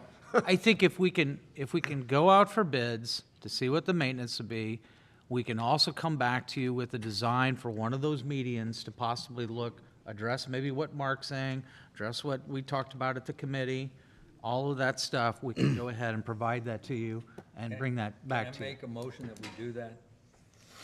That would be lovely, but to my I ears, would but so that's move okay. that we go get the bid, and then we can take a look at it. Okay, second. All right. Motion by Wessel, second by Patke to Go to bid, Vincent? go to bid. How many years? What's that? Can down or no? How many years How many years what? Sorry. for this? We'll go ahead and put in there that it could be at least year to year, and we'll get you a bid. But it'll be 5 years total if we want, but it can be terminated any year. Everybody okay with that? All right, here we go. All those in favor, say aye. Aye. Aye. Opposed? Nay. Okay. Motion passed. Thanks. Thanks, Wayne.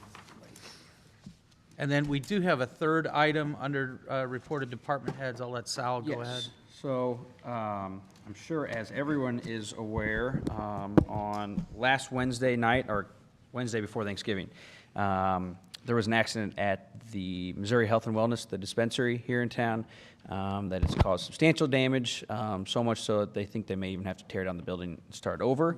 And so we have been working with their staff. I don't have my laser pointer, that's fine, I'll point. We've been working with their engineer, their contractor, and the owners to get them a temporary plan for that.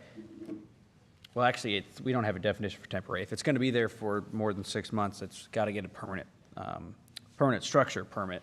But they own this lot to the north, this gravel lot, and so they are proposing to have, they've leased a trailer that's kind of like, I guess, similar to the Bankhead, that has a vault in it and everything. It's double wide. This does meet our setback requirements. They show their parking within 300 feet, which has the requirement.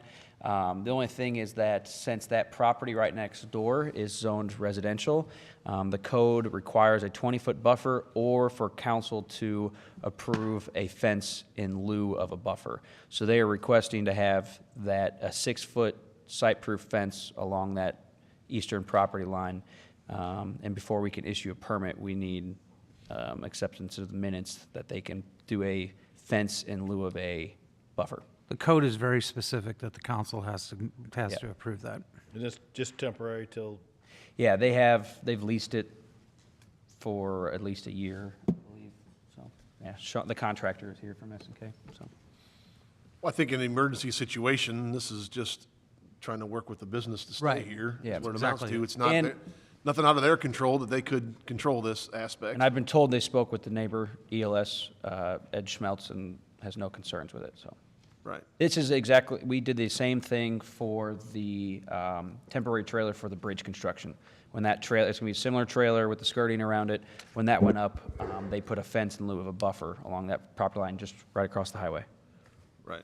Yeah, Sean Mayle, excuse me, SK Contractors, a little bad on my voice tonight. My wife's okay with that.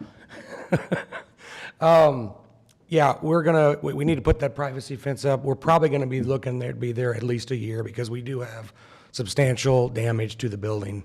The car did go completely through the building, caught on fire, and then obviously bursted up through the steel. So the building is really not even safe to be in. So we're probably gonna be looking at, rebuilding that entire building. So we need to get up and running. It is a medical facility. That do have patients that need to be seen. And so we just need to get, up and running. So far, everybody's been very cooperative, and we just want to get these people back up and running as soon as possible. We've actually got the building brought in 2 pieces. It's already up there, so we've been trying to get everything come together and get it put together. But everything will look good, nice and clean to the property lines, and we're just asking for that 6-foot fence during the entire rebuild process. You know, is temporary sewer to that? Yeah, we're gonna do hookup sewer and water. We've already got everything already located. We're gonna bore all those through, so we can get those hooked up. We'll have an outdoor restroom. We'll have indoor restroom. We'll have a ramp, but everything will, meet city code on that. So we just need to try to get opened up, as quick as possible. So luckily, working with the city, the building department, maybe moving things just a little bit quicker along, since it is a medical facility, is kind of what we've been asking for, and everybody's been working with us. So it was a very tragic. Luckily, nobody got hurt, but it could have been very bad if that would have happened during the day. There would have been several fatalities. So. John, does that building, new temporary building have a vault in it as well, or are they gonna? Yes, it does have a vault in it. Yeah, we still have to meet, state standards, with everything with the dispensary. So it'll be armed. It'll be all the cameras. Basically has more cameras than a bank. So they have very, very strict guidelines through the state. So we're working through all that right now in the state. Everybody's come together to be working together. So. Yeah. Thank you. Okay. I'll make a motion to approve. Second. Motion by Patke, second by Coulter to approve. Any other discussions? All those in favor say aye. Aye. Motion passes. Ordinances and resolutions, an ordinance accepting the proposal from Rolls Electric, Wentzville, Missouri, and to approve the purchase and installation of a 100 kW generator and transfer switch for the Communications Division at the Public Safety Building. Patke. Introduced by Patke. This is the proposal that you heard about in the workshop at 6 o'clock. Essentially, we would receive 2 bids. There's a significant wait for the product. I think it's out to 40-some weeks or whatever. Rolls Electric was quoted as the lowest responsible bidder at $69,875.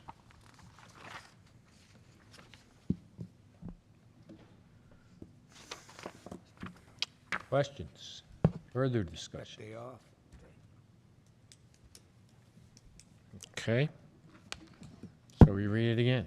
An ordinance accepting the proposal from Rolls Electric, Wentzville, Missouri, and to approve the purchase and installation of a 100 kW generator and transfer switch for the Communications Division at the Public Safety Building.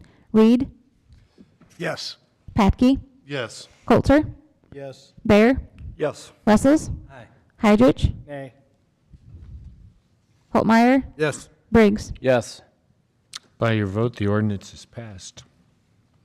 7B, please. An ordinance authorizing and directing the execution of Amendment Number 1 State Block Grant Agreement by and between the City of Washington, Missouri and the Missouri Highways and Transportation Commission. Patke. Introduced by Patke. Again, this is an amendment to the original agreement. This actually gets us an additional $58,000 in funding towards the 8-hangar project that we have out at the airport. Within your amendment, this came from MoDOT. I think they still had the 12 unit in there again. I just want to remind everybody that's for the 8 unit, as we explained at the workshop earlier. So, more money. Any more discussion? These are easy. Go ahead, Sherry. An ordinance authorizing and directing the execution of Amendment Number 1 State Block Grant Agreement by and between the City of Washington, Missouri and Missouri Highways and Transportation Commission. Reed? Yes. Patke? Yes. Coulter? Yes. Bear? Yes. Wessels? Aye. Heidrich? Aye. Holtmeyer? Aye. Briggs? Yes. All right. By your vote, ordinance 7B passes. C, please. An ordinance amending the 2022 budget for the period of October 1st, 2021 through September 30th, 2022 for the City of Washington, Missouri. Holtmeyer. Introduced by Holtmeyer. As Mary described in the workshop or whatever, you've got this item, which is to amend the 22 budget. The next time's for the 23 budget. A lot of this just adjusts the revenues, et cetera, that came in when they came in higher than expected, as well as our lease payments from Enterprise, among other cleanup items before the audit begins. Any more discussion?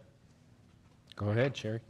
An ordinance amending the 2022 budget for the period of October 1st, 2021 through September 30th, 2022 for the City of Washington, Missouri.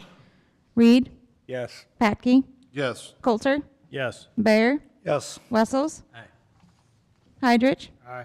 Holtmeyer. Aye. Briggs. Yes. By your vote, 7C passes. 7D, please. An ordinance amending the 2023 budget for the period of October 1st, 2022 through September 30th, 2023 for the city of Washington, Missouri. Patke? Introduced by Patke. And again, as Mary described in the workshop or whatever, this amends the fiscal year '23 budget. This also helps with carryover projects that we had started in fiscal year '22 prior to October 1st. Further discussion? Good. Go ahead, Sherry.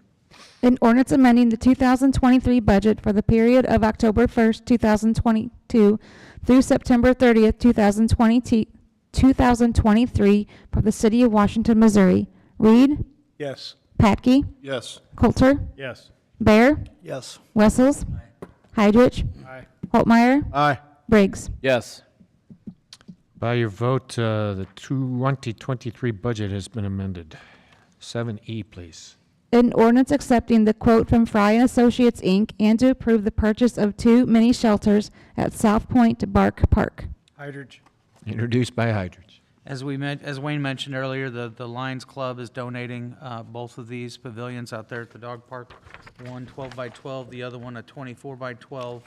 And then the total cost for both units are $25,175. Unless you have any questions. Okay, go ahead, Sherry. Thanks. An ordinance accepting the quote from Fry and Associates, Inc., and to approve the purchase of 2 mini shelters at South Point Bark Park. Reed. Yes. Patke. Yes. Coulter. Yes. Bear. Yes. Wessels. Aye. Heidrich. Aye. Holtmeyer. Aye. Briggs. Yes.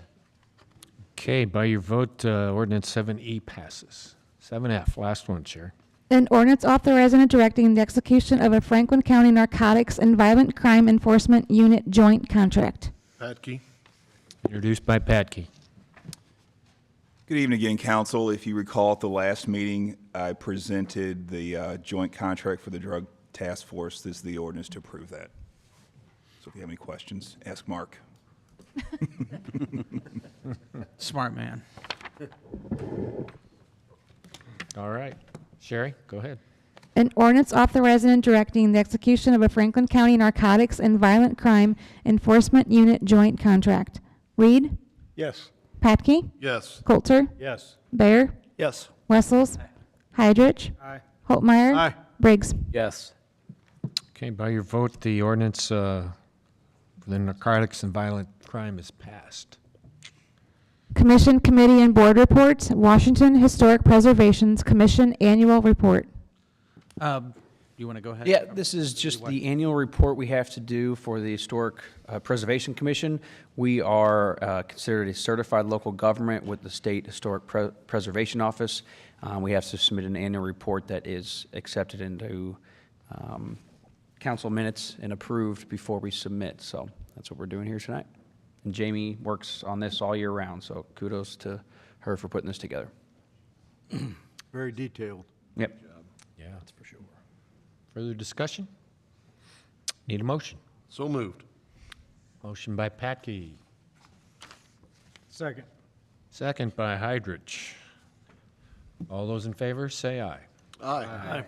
Motion passes. Thank you, guys. Mayor's report. I don't have a lot. It's a busy night tonight. Wish everyone a Merry Christmas. I know we're going to have a meeting before that, but I'm ready to get in the holiday spirit. I don't know about you guys. So thanks for coming out, everybody, tonight. City Administrator's report. Just a couple of things.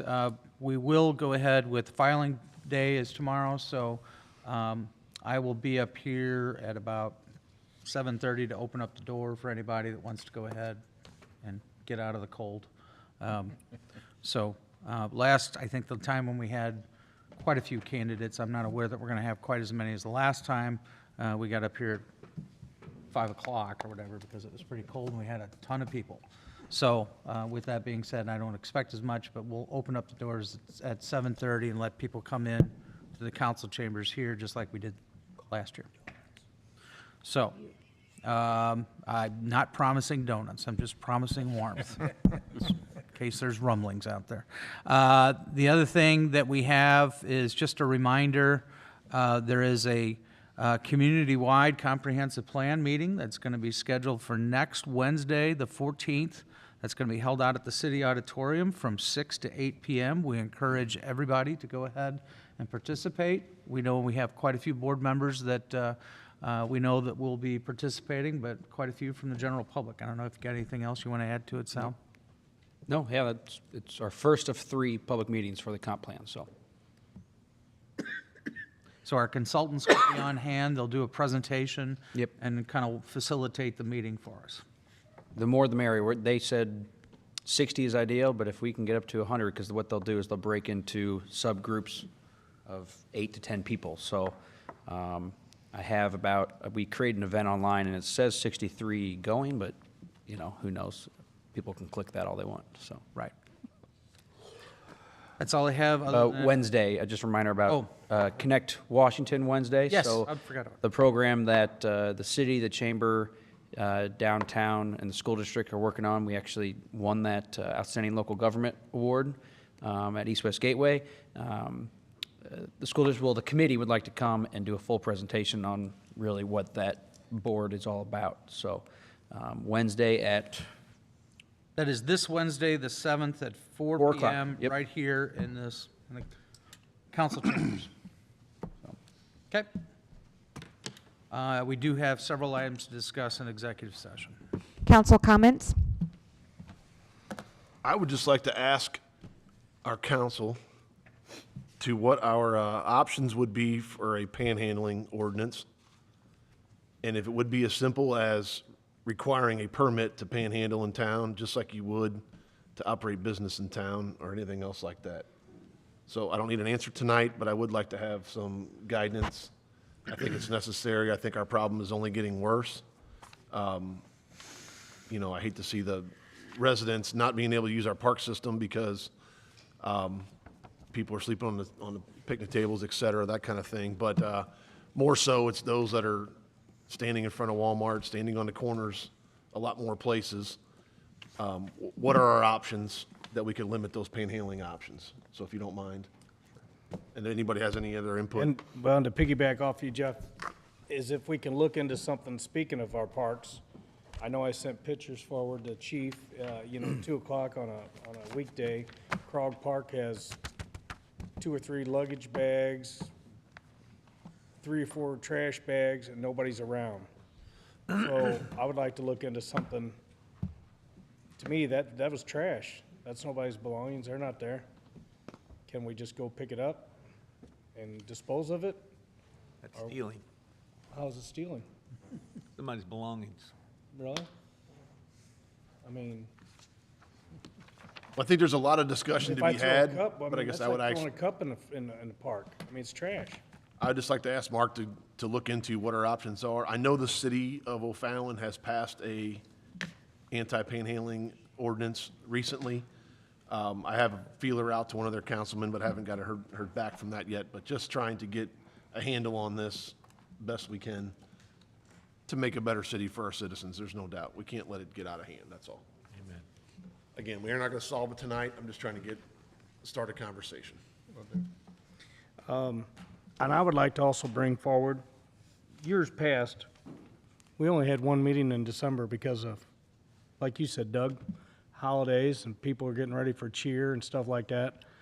I was going to make a motion that we propose that again this year, unless there's something emergency that we have to have another meeting for.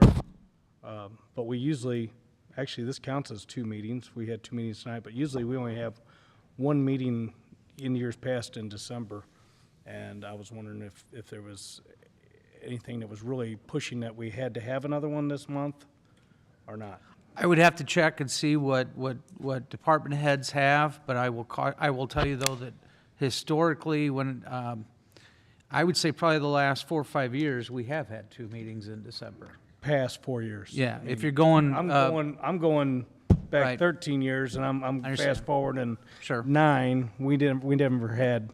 We had one meeting. We would do it when we had something on P and Z. The good news that you do not have a planning and zoning meeting this Right. month due to lack of items on the agenda. I can certainly look into that and see if there's anything that's pressing, but it was going to be a light meeting at that, probably, so. Well, I'm just saying if it's that light, if it cannot be pushed into January, so. I will get you an email out tomorrow. I'll look into it. With their families. There's a motion on the floor unless we just wanted to, Motion to what, Sherry? there's a motion. There's a motion on the floor unless we just want it to die. For what? To have one meeting. To one meeting in To December. have this meeting in December. Okay. Unless something's absolutely pushing or emergency that we have to have something. Can we wait? All I hear is crickets. It'd be Let it great, die. but it's just, Let there's it something go. important. I don't want to say no and then come back if there's important. I would rather Darren know what we have. Yeah, could we amend it to find out, so he can look at it tomorrow and then see what's coming up? Mark, we can do anything you want, buddy. Well, I'm We'll just just let saying, the- that's just what we've had in the past, and I was She's just got it. bringing it forward. The boss has All got right. to move on. City Attorney's Report, public vote on whether or not to hold a closed meeting to discuss personnel, legal, and real estate matters pursuant to Section 610.021 RSMO 2000. Reed? Yes. Patke? Yes. Coulter? Yes. Bear? Yes. Wessels? Aye. Red Hydrich? Nay. Seriously? He doesn't want to meet in 2 weeks. Holtmeyer? Briggs? Yes.